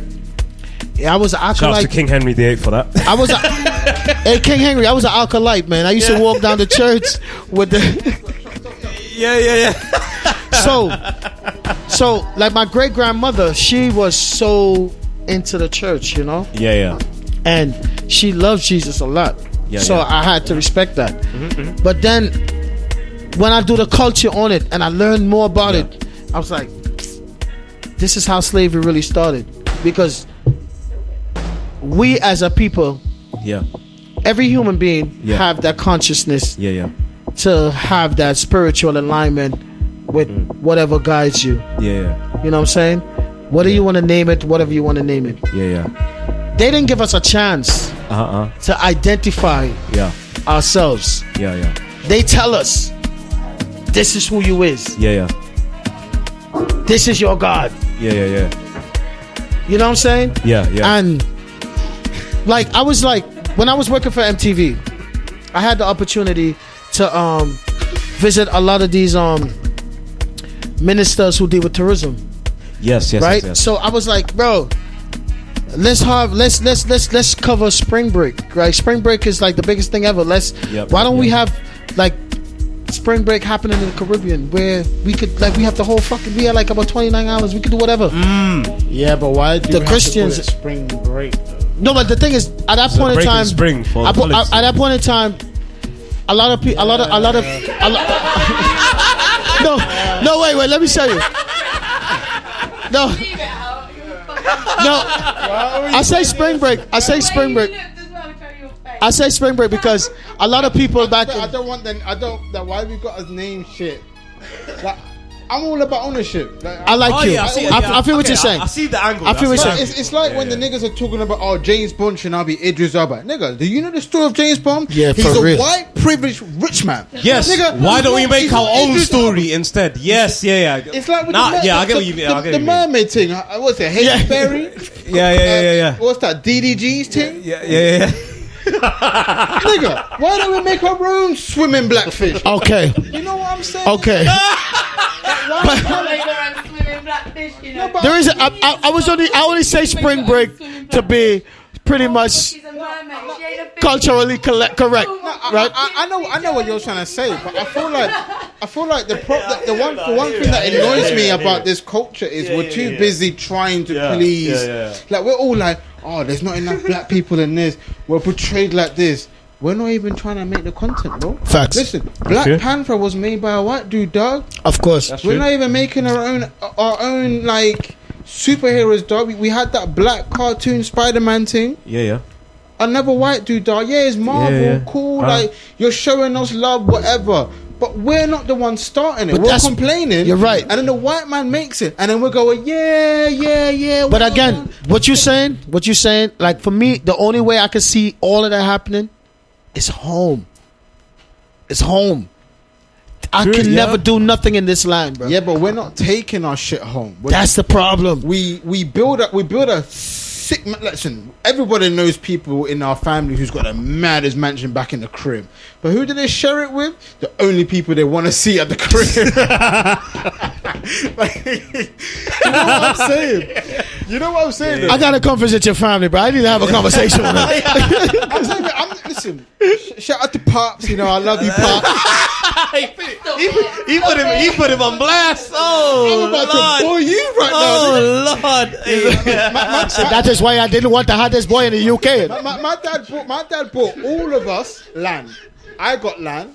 My siblings got Amazing. land. My mum's got land. Do you know the first thing he said to me? Yeah. You can't share it. X, Y, Z, do. I don't want to see none of them on. Okay, yeah. He literally said, "You got this land. Yeah. I paid for it. Yeah. Now it's my rules." And I stuck there for a second. I thought to myself, so what was the point of this land? You might as well just own it. Yeah. Give yourself the whole Islam. Because if I build in it and I can't even bring I'm in trouble.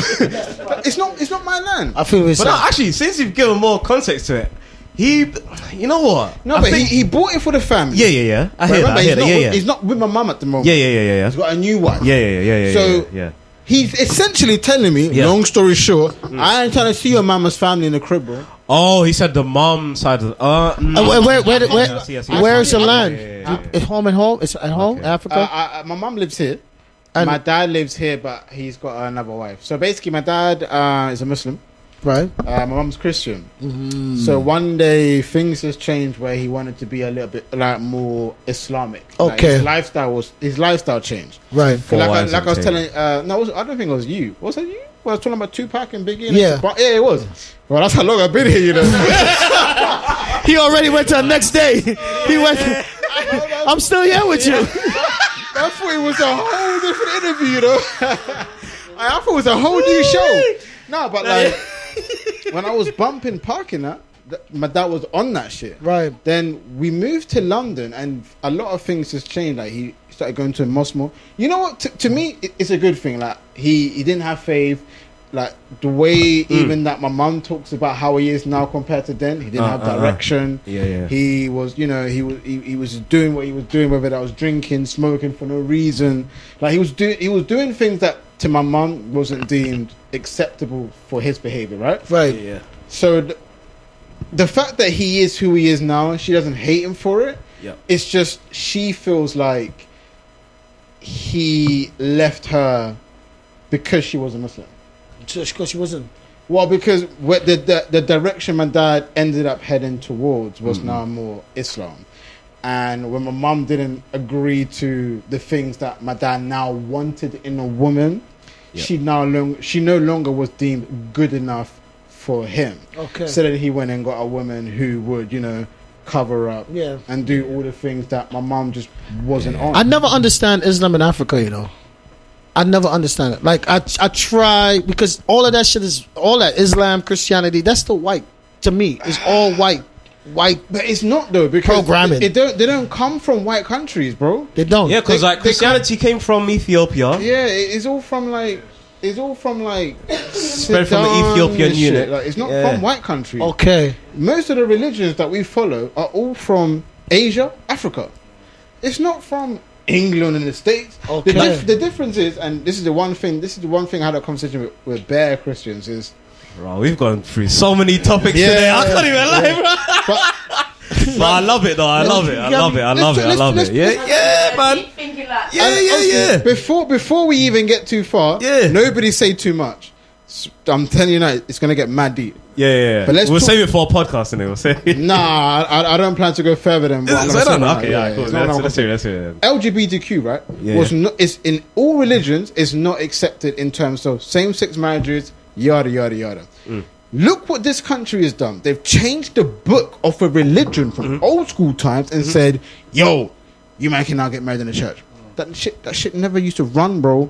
It doesn't run. And you know what? I'm big advocate. Do what you want to do. I don't care. I just but don't change the other. But don't change your religion, bro. Let a religion be what it is. You know what I'm saying? That's why I hate what England trying to do with the World Cup in Qatar in Saudi Arabia. Yeah. They keep talking about Muslims should allow gays to do this. I'm like, bro, listen. Oh, for the football. If you're gonna go to a country that says no same-sex shit, it's not happening. A man or a woman, don't come in my place and do that shit. Nigga, don't pull up. Just stay at home. Don't come in my. That's the one thing I love about the Arab nation too. Like, because I was wishing that with the World Cup in Qatar, where they's like, "We gonna lock you up, nigga. If we catch you kissing, we gonna lock you up. I don't give a fuck who you is. You gonna get locked up, and somebody gonna have to find the ass to bail you out." I respect that. Don't come in my place. I don't eat meat. Right? You came in my place with a 20-piece. You want some? No, nigga, I'm gonna punch you. You know what I'm saying? Like, so you have to respect. You have to respect. Yeah. But it's just like me being Rastafarian. Even Rastafarian is Christianity, yeah. Yeah. Obviously, I know about Rastafari. Yeah, that's Christianity. You know, that's Christianity. I know the whole thing, man. Nigga, just text him, bro. Like with Like everybody was telling me, because I post stuff with the Queen, yeah. When she passed away, I post stuff showing my respect. Do you know what? This is a very good question because Ooh, you know we're going to the Queen debate now. Jamaica. I don't know the Jamaican government, but there was a lady that came out and she was like, "I don't want the Queen to be owning none of this shit anymore now that she's gone." I don't really fully understand what it is that the Queen owns, so I'm just asking you if you first of all if you do know, but why does she? Well, hold on. But why does she have so much power in Jamaica when she doesn't pull up like that? But the thing is, though, because all of them, like, No, let's say I don't understand.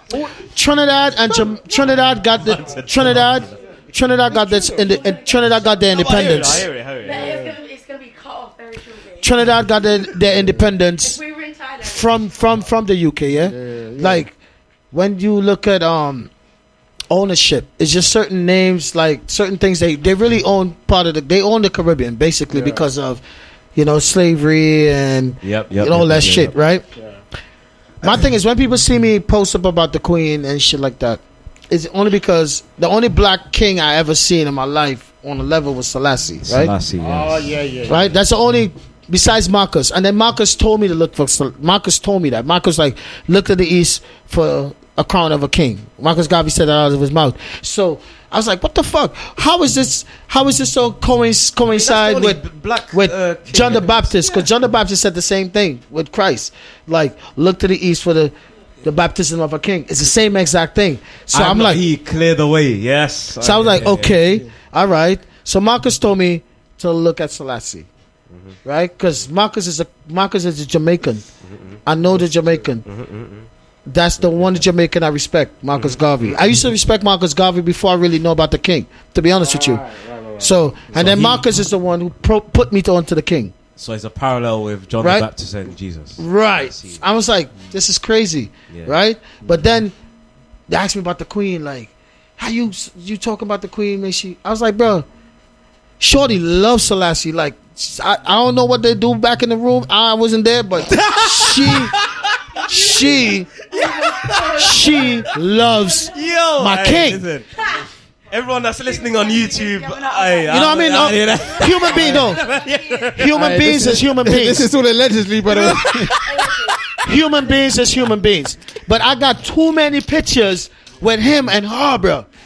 You know what? Too much. It's true. No, you know it's true. She respected him very much. Too much. More than her. Almost like more than her own man. When he seeked refuge from Ethiopia when the Italians were... I was in his castle. I shot a video in his castle. I shot a video in Bath. It's Bath. I shot a video in that castle. Yeah. So I'm like, on some real shit. I know shorties that love me would do anything for me. They got their nigga, but they would do anything for me. Yeah. So that's how I put it. I put it in my own perspective, in my own life. Yeah. She love that nigga. Like, oh my gosh, she's so beautiful. Like, I love him. Yeah. Like, I do whatever for him. I would bow to him. Like, I've never seen the king and the queen bow to anyone but that dude. I'm talking about human flesh, yeah? I'm not talking about like if Selassie, I'm not talking like Selassie, some spiritual being or some God figure. Human being. I'm talking human being to human being, flesh and bones. She love him. I got so many pictures with him and her just rolling. Her husband not even in the car. You know what I'm saying? So, no, on some realness. So that's the respect.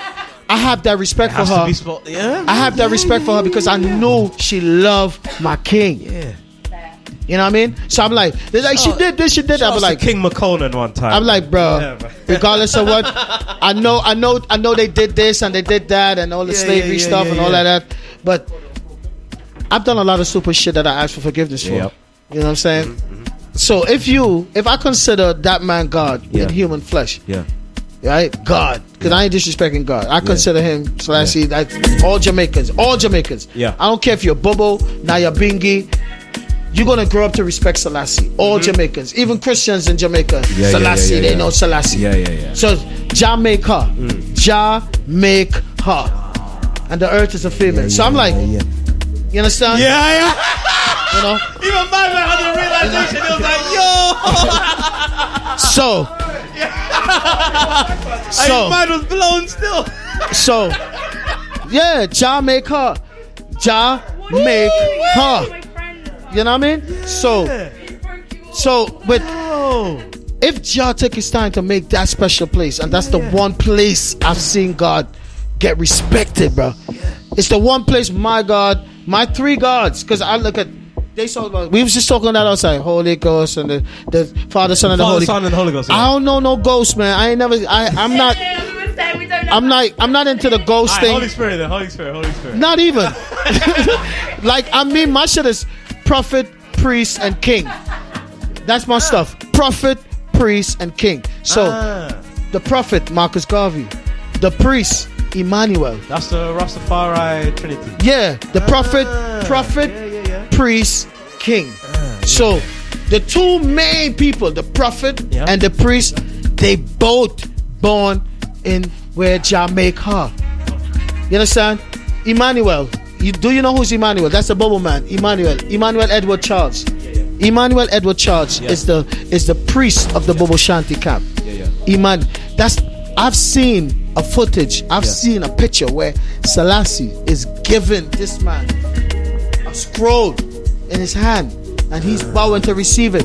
And everybody was like, they didn't even, like, I asked questions like, how did Emmanuel end up in that meeting to meet Selassie in the first place to get the scroll? Right? Now, if you look at Psalms 5, if you look at Revelation 5, because I know the Bible back and forth. Like, I know the Bible. That's the one thing I know. Basic instructions before leaving Earth. Bible. Basic instructions before leaving Earth. It's a fucking manual. It's not a storybook. You know what I'm saying? So, when I look at it, I was like, okay, Revelation 5 tell me only one man was worthy to open the 7 seals. And I've seen this man giving this man this shit in Jamaica. Yeah. Not in New Orleans. Not in Ethiopia. Yeah. Not in Bath. Yeah. In Jamaica. Right? Yeah. So I'm like, okay, man, the fuck y'all telling me here? So, and then Marcus is the one who's saying, bruv, look at that nigga. That's the man you gotta look at. That's the man. Yeah. So I'm like, okay. Yeah. Oh, shit. Wow. Like, I'm living in a time where these real God-sent people walk the earth. Parallels you've seen. You understand what I'm saying? Yeah. So, for me, when I see you have that God in man, because that's how I learn it. Because I'm a Bobo youth, you know what I mean? Like, I hold Sabbath and everything. That's what I grew up knowing. Like, Friday sundown to Saturday sundown, I hold my Sabbath. You know what I mean? I respect the Jewish type people, because I know a lot of people wish they were Jews. So that's just what it is. The Hebrew Israelites in New York. So in Times Square. Big up the Jew. Israelites in Times Square. Big up the Jewish community. You know what I'm saying? But for me, when I look at the culture, I was like, oh my God. Like, we live in a time where reality is real. You understand what I'm saying? So when I see the Queen showing respect to God in living flesh, I have to understand that he forgave her, bro. Because when we look at Jesus' story, the only female that Jesus ever rolled with was a badass bitch. She was a prostitute, bro. She, on some realness. Mary Magdalene. Shout out to Mary Magdalene, right? He was like, I don't care how much niggas you've been with. Under the bad beat, you know. Yeah, no, on some real. No, if we taking it up to this type of level and this time, it's real shit. She was a bad hoe. She was hoeing, nigga. She was fucking whoever. And Jesus was like, bro, don't worry about that. I ain't gonna judge you, hoe. I got you. I'm gonna show you how you can change your life. You don't have to be no hoe forever. I got you. So if Jesus could not discriminate against a bad bitch, a hoe. Yeah. You know what I'm saying? You gotta respect. They don't teach you the culture like that. They don't teach you the culture like that. I don't. So I look at it like, all right, the Queen, I respect you because you know God, and you got an opportunity to love God in real life. You know what I'm saying? They talk about slavery. I get it, but they still turn the Bible into English for me to understand it. Yeah. Because as soon as you took us away from home, our tongue changed. Yeah. Right? You changed my tongue, and when you look at the Bible, they say King James. The key word is version for me. So where's the fucking original? What's going on? Okay, so I start searching for the original. I was like, oh wow. You gotta learn Hebrew, Aramaic. But then that's the thing. They say word, power, and sound. Word, power, and sound. If I can't speak Hebrew, there's no effect. You know what I'm saying? I don't have no effect on you. If I can't speak Amharic, I have no effect on you. So God was like, bro, they're gonna take y'all motherfuckers away and take y'all to a place. I'm gonna have to change. They're gonna carry you beyond. Carry you beyond. Caribbean. Okay, you get what I'm saying? Yeah. They're gonna carry you beyond the shores that you fucking from originally. Yeah. So to save your black ass, I'm gonna change this shit into English. So whatever Shakespeare write in that book, don't worry about it. That's King James homie. He could write. That's my nigga.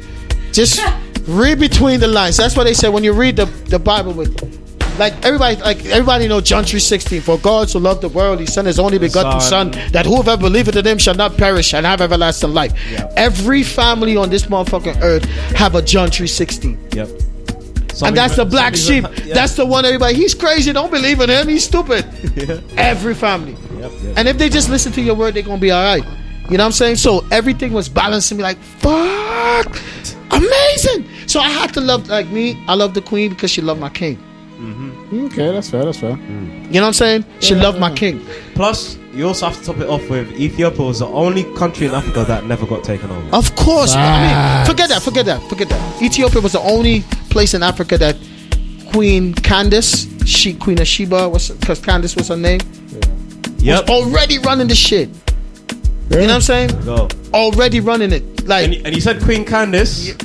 The eunuch was the one that brought Christianity to okay then, right? Okay then. So for me, like I understand they took a lot of stuff from the scrolls and but of course, man, if you're looking for a well and we got the water, you're a conqueror.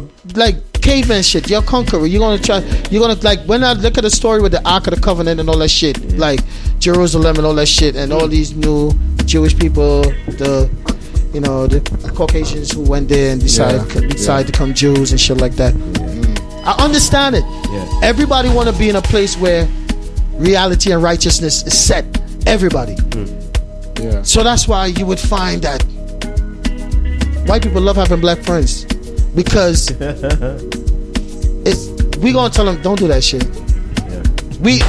It's easier for. I think it's easier for the power of God to present itself in blackness because of the black hole, as you were saying. The black hole is what gives us the power, because melanin is that black hole. Because I was so happy when I heard him say it. I was like, this nigga's on point. The black hole. You know what I mean? Because at the point in time, like, we got to know as we superheroes, bro.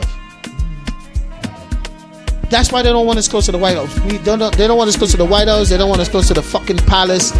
Because we're going to change the world, bro. You understand? The world. So, if you've been talking mad shit about the queen, like, bro, she was hustling. She was making bread. Like, she didn't go out there and say, shoot that nigga, shoot it. She's like, oh, that's what y'all gonna do? I don't know if I support it, but I'm gonna sign off. You know what I'm saying? Like, you know what I'm saying? You don't know if she was pressured to sign that shit off. You don't know. Everybody hate. You love my king. He wasn't even informed either. He wasn't informed. Like, well, did you do that? Why did you do that? You know, you don't know. So I don't have no animosity with me, with the queen.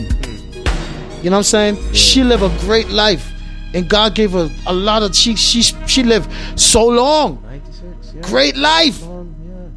Because she was blessed. You know what I'm saying, bro? I got pictures with her from a young, pretty ass shorty, all the way up.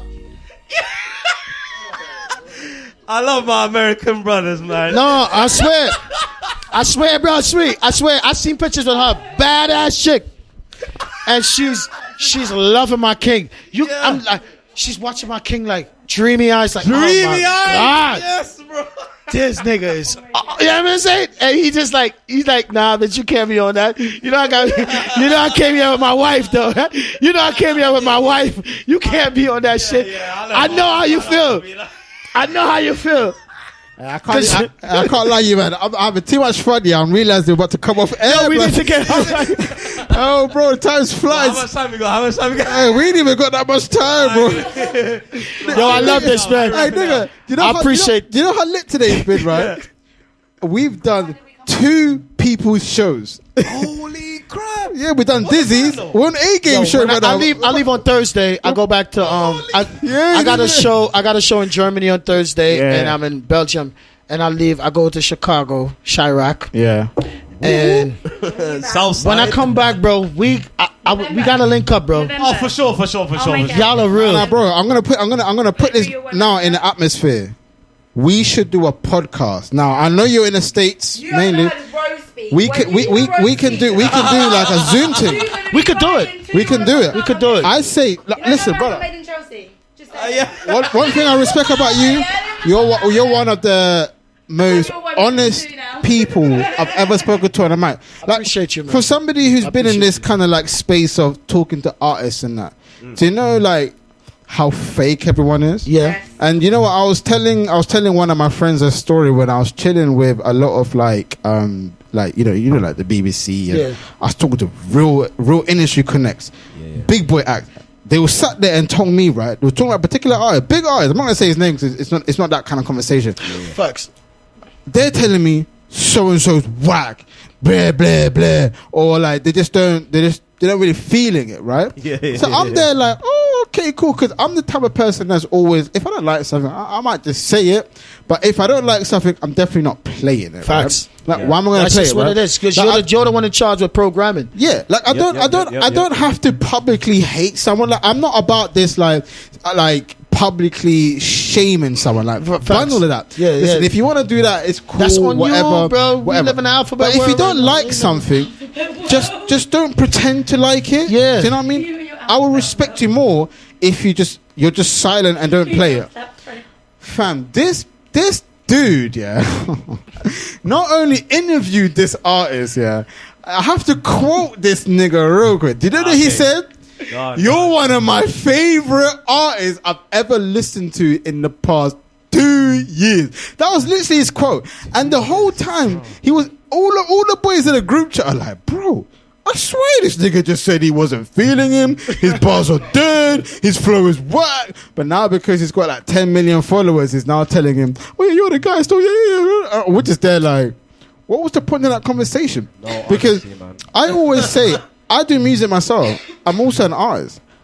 I would rather, like, even when I'm doing music with him, one of our mutual friends, as soon as they tell me, ain't it? I'm like, cool, how can I make it better? I love that.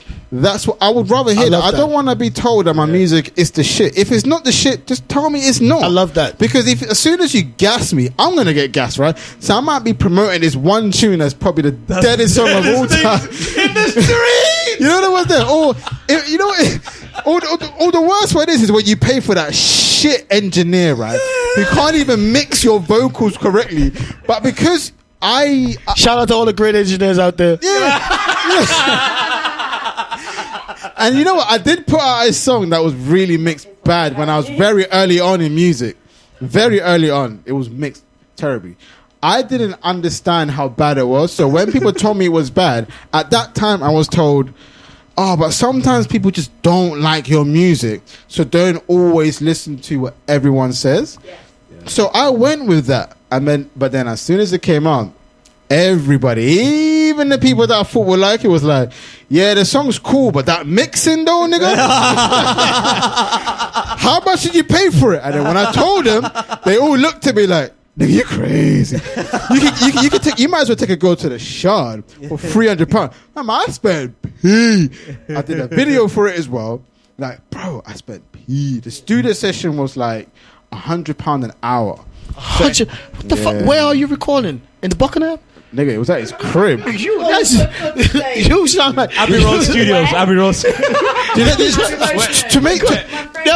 make it worse, nigga, it was at his crib. $100 an hour. Not dollars. I'm sorry. Oh my gosh, I gotta get this shit. It's even more. £100. That's like $130. That's $1,000 in Trinidad. That's $1,000 in Trinidad. I've seen the pound has been going Nigga, down. it was a lot. And you know, it was money I didn't have. I'm just so into music that I wanna.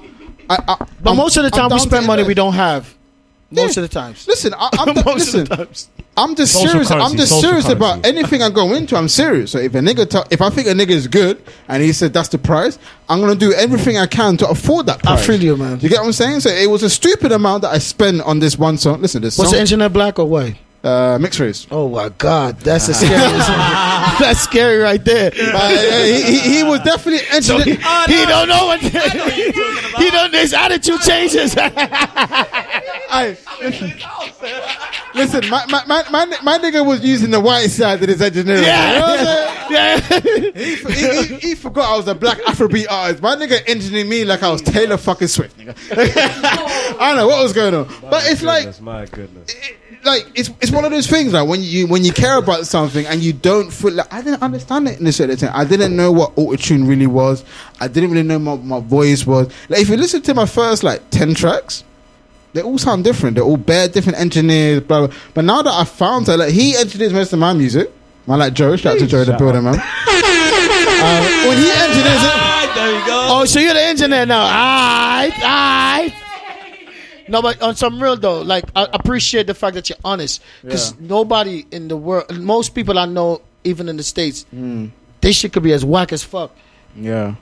They still have this concept that what I do is good, like Yeah, because yeah, it's yeah, coming yeah. from, Other yes You know what I'm men. saying? Other yes men. you know what I'm saying? But that's the problem there. People Like, chat shit. for somebody like you, obviously, who is in this industry and, you know, has a lot of experience, been in the game for so long, how much of a problem can a yes man be for an artist career? A lot of fucking problems, man. Right. A lot. Like Yeah. on some real shit, like, whew, yes man. It's like rat poison. You know what I'm saying? Yeah, yeah, You're like, it's like it's yes. almost because you're gonna die eventually. yeah. It's slow poisoning. You know, you're gonna fucking die, and he's gonna love another artist who he's close to. That is giving him that. Because all right, when you have yes people around you, you want to keep them around you. Yeah, because they make you feel good. So you spoil them the most, more than your bitch, more than your girls. Sorry, I don't like calling shorties bitches and shit, but y'all call me dog anyway. We understand. I'm still a dog to most of y'all, so it's just the right content, you know. I ain't never heard a female call a female dog a dog. Dusty old niggas. But no, you can't. But I had to slap that in there real quick. you spend more money as an artist. You spend more money on your yes people than you spend on yourself and your craft. You spend a lot more money. Like, yo, you like this watch? I'm gonna buy it for you. But you have to You know what remember, I'm the people that make you feel good are always going to be the people that you want to keep because it makes it. But let me ask you this. Your ego. Let me ask you this. Try being around people that you don't have to give shit to, right? Let's say all right. Can you stay in the studio with me and we gonna just drink water and eat fucking crackers, and you still gonna tell me my shit is good? Yeah. You know what I'm saying? If your shit is good. If it's good, Bitch, you wasn't with me Right? shooting in the gym. most of the times, If your shit is coming out. most people that lose their shit, like lose their status, is because yes people are the worst motherfuckers ever, bro. That's the killer of all. That's the killer of all artists, bro. They're just there for the bag. That's the killer of all artists, because as soon as your shit is Falls flop off. and you like Dante West begging for some bread out there, and you was a great NBA player, They out. like he's a fucking NBA legend, baddest player. He shouldn't have fucked LeBron's mom, but he was like the dopest, one of the dopest. Yeah. Where's his friends? You and once you make it to the NBA, it's almost like black families like, yay, we made it. Like 100 of them in my family were like, yeah, oh my gosh, we did it. Like, but you was never, you wasn't shooting with me in the gym, ho. Like, You get new cousins all of a sudden. all of a sudden, but You get new cousins. you see, like I don't have yes people around me. Phone calls like, yeah. Like, hey, I'm your cousin. I bro. purposely, Yeah. bro, like, cause I read and I write music. Yeah. So, I mean, I know all my fucking majors, my minors, my chords. Ain't nobody fucking with me with that. But I would purposely do dumb shit just to get rid of enough yes niggas around me. Right. Cause I would know this is something dumb. And if this nigga agreed to this dumb shit, I don't want him around me. So I'm saying I do dumb shit for niggas to agree with it. I'll be like, nigga, you stupid, get away from me. You know what I'm saying? Like, I watched the other day. Pop stars, don't stop popping. Don't stop popping. Have you seen that? Pop stars, don't stop. that's why you right, Rue put me on. Rue and Shay put me on the Pop Star, right? Have you ever seen it though? Have you ever seen Pop Star? Watch Pop Star. If you get an opportunity, It's a movie. it's good because you're artists. Yeah. You're artists. Say no more. Y'all artists. So when you watch that shit, you can understand how America system is set up. Right. Yeah. It's sad. Yeah. You understand? It's sad because a lot of people like a lot of people would yes you because you in the position to be yes. Yeah. You know what I'm saying? You know what it is? But why? I feel like I'm always saying last question every 10 seconds. Anyway, we've been on the last question for the last 2 hours. You know what? You know what? What I'll promise you is we'll play your music next show. Cause nah, I ain't worried about that. We ain't got no time today. You gotta remember. Hey. You know what? That whole moment there, put that as a clip right there. You know what I love? Like for me, again. No, hey, don't worry about it. Because what I gave you is just regular shit. I ain't worried about that. What I worry, you know what? Because I know the relationship that we created here is cool. You know what I'm saying? I'm not worried about none of that shit. Like, you understand? Like, I'm happy you didn't play my shit. You know why? Because it would take away. Oh, it would take away from the vibes that we in. You know what I'm saying? Like, I'm not worried about that shit. But the one question I have to ask you, right, is How did you find Shay? no, We'll ask the off air. Just like how Christ fight Mary. we did that conversation already. But no, like when it comes to like music and business, why is it that the younger generation feels like the older generation ain't willing to teach? Because you know what, one thing, and I know we're going back to academic. Oh, you mean in terms of like the mistakes they did before? Yeah, like one thing that academics did say that I definitely would agree with is how are Mandem in 2022 making the same mistakes as the niggas in 1999? You know why? It shouldn't be like that. You know why? Why? All right. For instance, right? Let me show you this shit, man. Like, nothing as a human being, nothing changes. You're gonna breathe, you're gonna sweat, you're gonna do things as a human being would do, right? Let's say in the 1990s, right? Yep. The only thing that these dudes don't understand, they look at money, right? Yep. And that's the fucking problem. Like, they look at the money. Yeah. Like, on some real shit. Well, lads, this is a real question for you now. Okay. Jeez. Tell me a new Stevie Wonder. Huh? Do you know any new 2022 Stevie Wonders? No. Great. But can you? Music, fuck yeah! That's what I'm saying. Now you get it. You understand what I'm saying? Now you get it. Right. So, in all reality, we live in a culture with fast food. Yeah. Fast music. Facts. It goes. Right. Yeah. Disappears. But I can still sing Georgia from old ass Ray. Or if you want to sing a man happy birthday, what song are you singing? Happy birthday to ya. Exactly. Oh, that's that version. You know that version. I'm from America. Happy birthday to you. That's what I'm saying. Like, you get it, right? So I always say as an artist, like for me, I always said that shit. Yeah. If I don't have a motherfucking sound as big as A, B, C, D, E, F, G, I don't got shit, because that's a song. Yeah, but that has... Mary had a little... That's a hit.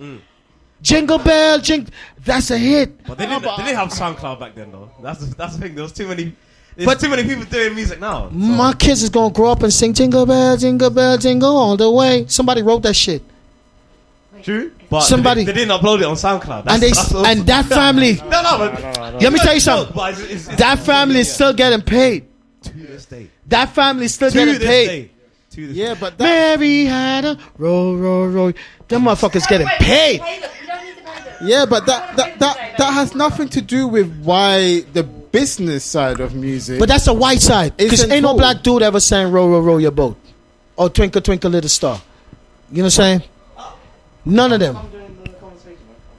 Right? Oh, who's saying right now? Oh, L Brown. Oh, it's L Brown in the building. Hi, beautiful black woman. Culture, right? You should know who this is. Hi, beautiful black woman. Do you know who that is? No. You're not a War FM champ still. No, you can't hold it down for the culture. So, I feel like like what you saying, right? Like with the business, with the elders not educating the younger ones, right? This is what happened. Nothing really changed, you know.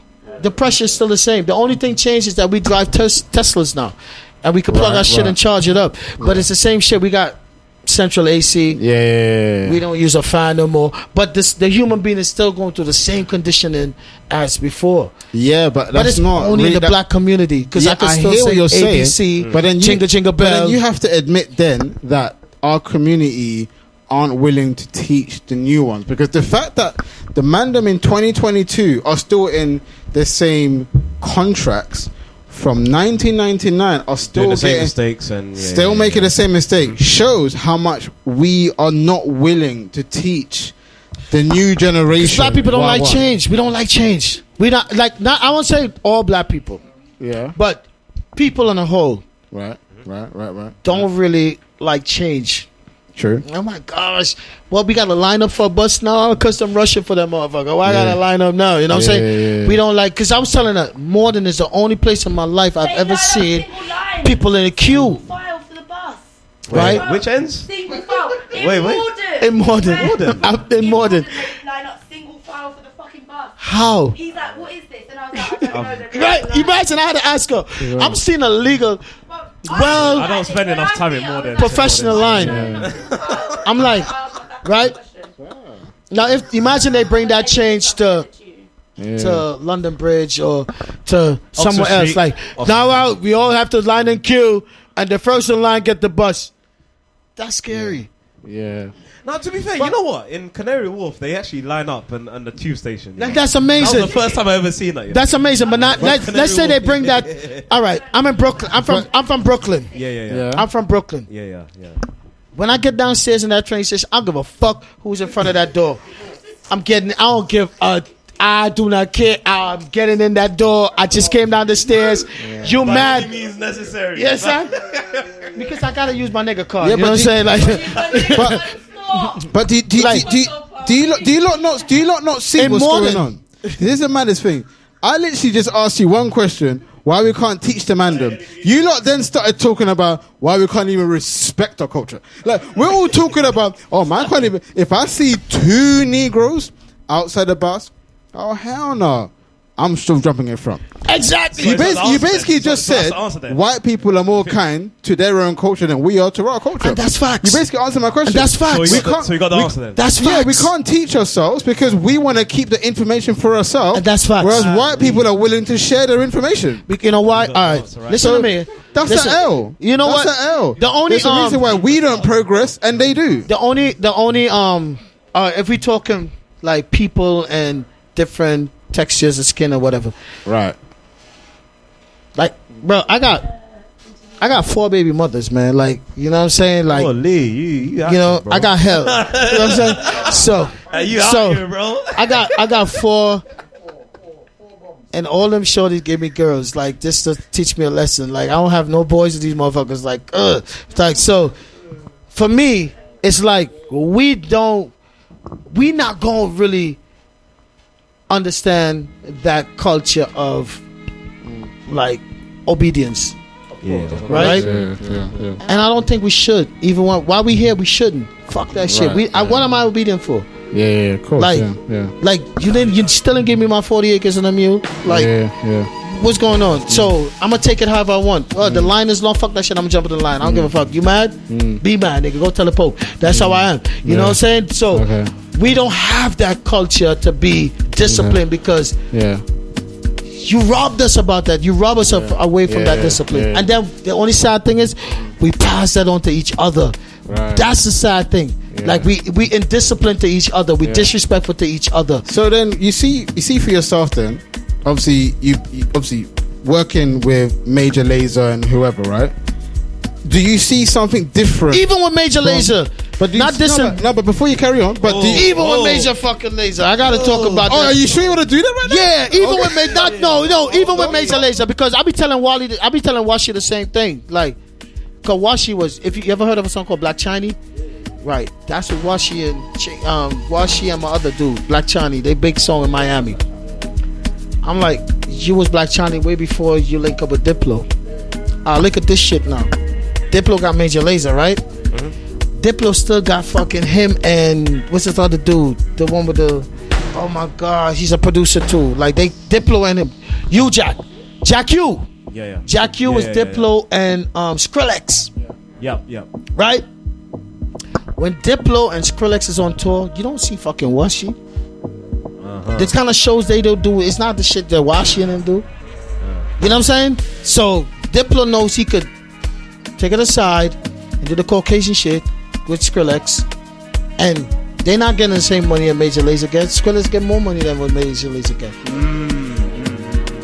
You understand what I'm saying? You feel what I'm saying? So my shit is like I tell even my last one of my homies, Chris, he was part of the group before Jillionaire. He was part of the group. It was Washi, Jillionaire, and Diplo. They got rid of Jillionaire because there's no profit in Jillionaire no more. You know what I'm saying? So, but can you get rid of Diplo? When okay then. When MTV want to do a fucking story on Major Lazer, if Diplo is not in it, it's not a Major Lazer story.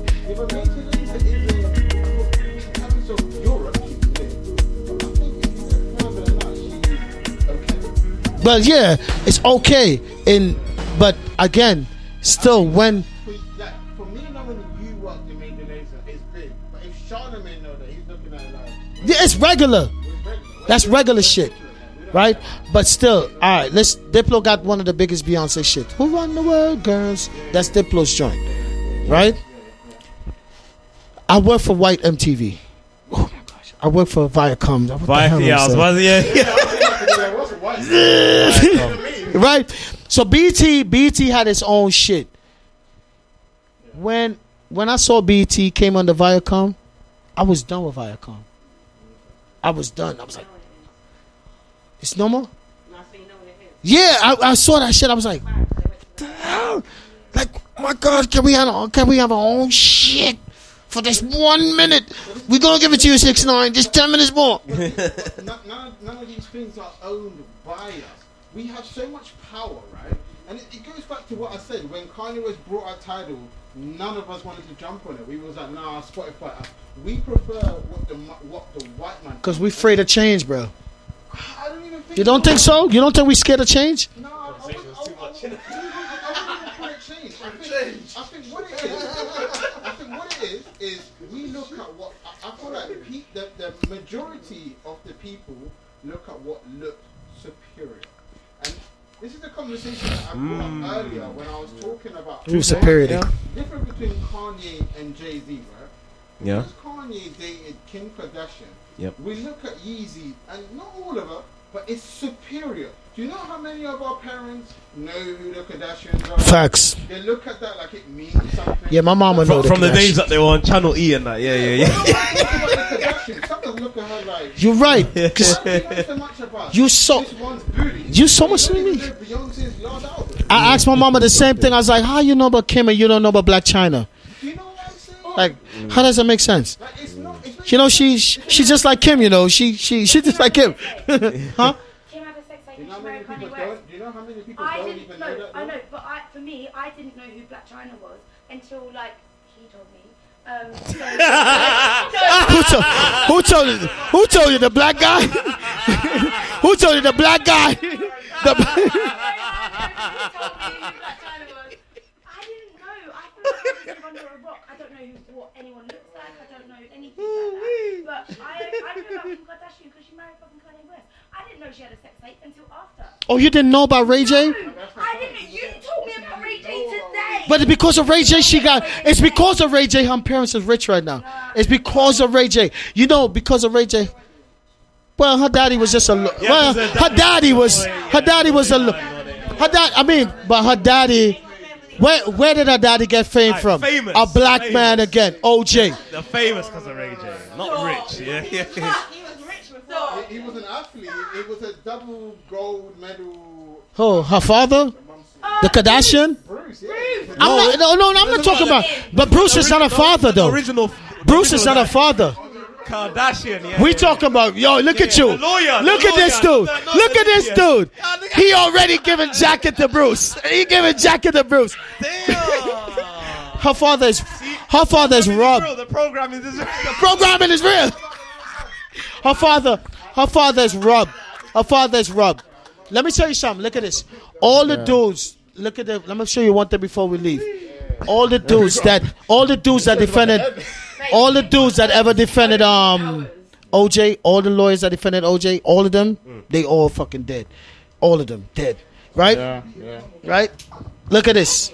Yeah. They all dead. Is that about beating someone's mouth? I heard that. I just heard someone. My black mother, if I had sisters, my black mother would never, I know my mother would never tell my daughter, oh, that sex tape is wiped. You're going to have to do 2 more. I know, right? That's crazy, right? Allegedly. True. Right? Allegedly. It's not even allegedly, though. It's in a contract. No, Ray He J showed showed a contract. No, but he showed me the papers, He though. showed He the showed the contract. papers. I'm reading the tea. I'm dealing with the tea that Ray J. I mean, for the Ray J street put the sessions, tea it out was there. allegedly We see the still. papers and we saw the deliverables. Yeah, I seen I don't know. I believe it. Yeah, you know what? I remember it. Ray J came out and said, if I did something wrong, why have they not sued me in the past 20? It's facts. The thing is, though, what got him mad is They that don't even try because to I'm sue not him. into the Kardashian or whatever. But look how easy it is. Like I'm telling you, Lauren Fishburne. You know who's Lauren Fishburne? Yeah. Like created out. His daughter was trying to get into the adult world for the longest while. She messed around weak ass Brian Pump and all this stupid shit. Y'all go Google them motherfuckers. Google Brian Pump. Brian Pump, if you listen to this, salute to you. You know what I'm saying? But she never got a chance, and that's Lauren Fishburne's daughter. Like, you know what I mean? Yeah. So, like, I always tell black girls, like, porn is not the industry for you. Forget about it. Porn is not for you. That's not your industry. It's a white people shit. You know what I'm saying? You're not gonna get money off of that. Do you know what's interesting, I think, with this whole Kim Kardashian situation is that if she was a black woman who had her child do any form of sex, let's say they just got lit, right? Is it about And then him or the mom? Yeah, Kris Jenner. Let's say it was her that He said, yeah, because he said Kim Kardashian. no, but I just I had said to make sure. That oh, okay, cool. But let's say Kris Jenner's black, yeah. and you then find out okay, and you then- then find out how her daughter got lit, which was Basically, replace Kris Jenner with Black China. There we go. yeah, essentially, Yeah. right? We would have an outroar. But what's you know wrong what's with really? these Do you know what really is going on right now? We're all laughing at Ray J. Why are you not making enough money? This is the black culture, form. I feel like sometimes, like even when we have this conversation, we are so quick to ridicule, particularly with men, is ridicule them because they ain't got their things right. With women, it's they didn't get the relationship right. Listen, any black woman can do anything in this world, but if something goes wrong with the man, we're laughing at the woman. We're not even laughing at the fact that the man cheated. We're going, what did you do? What did you do, B? Did you not do it right? Was you not supporting him? That's how the community is, right? And I feel like we keep coming back to it, but this is our problem, fam. I keep saying it. Asians, ancestors, and like they'll have like 10 corner shops. If you ask the person in that corner shop, he'll be like, "Yeah, my granddad bought this in 1945." 1945. You'll hear the nigga telling you 1945 was when we first got the corner shop. You go to the white man living in his crib, yo, 1800s. 1800. You know what? The same But you know we can't compete with that, right? I'm not competing. I know what you're saying, but It's not about competing. you know though. we can't really compare to We that. don't need to compete. Yeah. The fact that we are here, and I'm not even trying to par no black people. Yeah. But bro, from when I'm seeing a brother dying and on the wheel is his white missus only on it, I don't know. I don't know how I feel about that, because to me, Do you know him personally? We gotta have a conversation. we don't with have that to, I mean, I do. Let's play with you. I do. But that shit is real. I do know a few people No, that that's I know real. people from my family. I'm That's not going to say the real. name because that's my family. Because I'm not gonna regardless point of my what she's family. gonna be secure regardless. But let me finish though.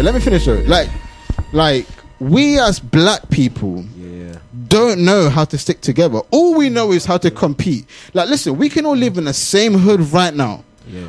But because my postcode has 1 and not 2, one of you want to shoot me. It's a fact. We're not even together. But yet, let's think about it. Who moved us there? The government. The government put you there. The government put you there. But because you guys think you own these ends, no they don't. It's either Theresa May or Gordon Brown or Boris Johnson or you know, Barack Obama, whatever Don owns the end who gave you that spot. You man are all screaming these postcodes or these in your sense is like the blocks, whatever. You're all screaming these blocks. I had to give it that American twang.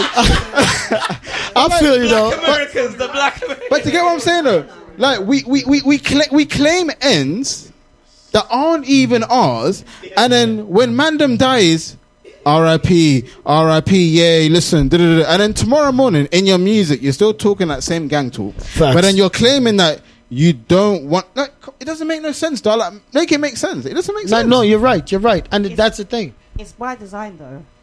Like if you actually look at the working class sort of model worldwide, it's by design. Right. If you go to Scotland, it's white kids stabbing and shooting each other. Of course, yeah. It's just because we happen to be in London and they put a lot of ethnic. It's more glamorized, isn't it?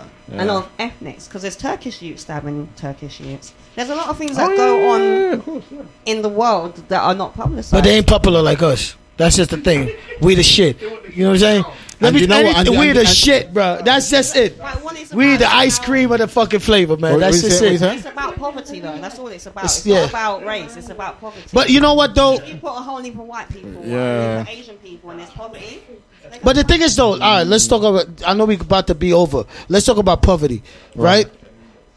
The poorest places I've seen is in motherfucking Europe, bro. Like I be in Europe and like, goddamn, these motherfuckers poor. America doesn't even know, like, how blessed they is compared to like certain places I've been to Europe. I see still the effect of white slavery against white people, right? It's because they had to try it somewhere to see how it works, right? And I see that, I was like, oh my gosh, this is disgusting, right? My thing is like, if we have the education right now to know, like science tell me, I take 100 pounds, I go to Africa, I can flip that in so much ways and still feed like 10 people who's gonna appreciate me, and I'll be like, yo, let's just do something with this and create something. Yeah, but you gotta remember, the average black man who isn't brought up by their family are gonna say, why am I going to Africa? That's the level of America. Like that's what I'm telling you. The UK, I love black people in the UK because I would meet 10 black person in the UK and 9.5 of them understands the importance of going to Africa and see shit. I'll meet 10 people in America and I would tell them about Africa and they look at me like, are you stupid? What the fuck am I going there for? You understand? All it is a disconnect whereby we as... But it's not just it's a disconnect, but it's like a crazy disconnect. It's like almost like they cut the wires and they fucking mash it up and they put it in order that you cannot connect it again. It's like, that shit scares me. Like, as for me, you've got to think of it from their perspective, or your American black perspective. Your connection to the motherland is probably 6, 8, 10 generations deep. We might be first, or I'm first generation. You see what I mean? That's what I'm talking about. My connection to the Caribbean is a lot closer, and then therefore to Africa is a lot closer, because if you look at places in Jamaica, there's very close connections with Africa. Facts. So I'm near to it, whereas your great grandfathers, great grandfathers, great grandfathers, A lot of them are in jail. Yes. They can't even teach us. they don't know anything of the culture because they're not there. They've never been. They've got no connection to it. That's why I said, like, the disconnect it's real. Whereas I, as a child, I went to Jamaica every 2 years. And my connection to Jamaica is a very strong one. Whereas you, as an African American, where do you go? Actually, I'm not African American. No, I know you're not. I'm a nigga. I just want to let you know. Don't think it. It's not a level of disrespect. I'm just proud to be a nigga. You know what I'm saying? I could be an African American if I want to. I could be a Negro, a Black American, but I'm not none of those streets. I'm like strictly a nigga that speaks well. I'm a nigga that speaks well. Someone that is African American. I'm using quotations here. Where do they go? I'm African American. I'm from Congo, Zimbabwe, Ghana. I don't. That's what I'm telling. I was telling Ro that they don't know. They don't know. But you see, what they know though, what they know is that they fight against a system that's gonna kill them quicker than they really get a chance to go home and replenish life. That's the thing. Like, you fight against a system that wants you to show that, oh, you're African American. Okay, we put you on the list. We gonna snipe you out. Like, even with Sandra Bland, that girl who died, she was strictly conscious, like on it, and they. It's like, I feel like you go on YouTube, you go on Facebook, and you talk that shit.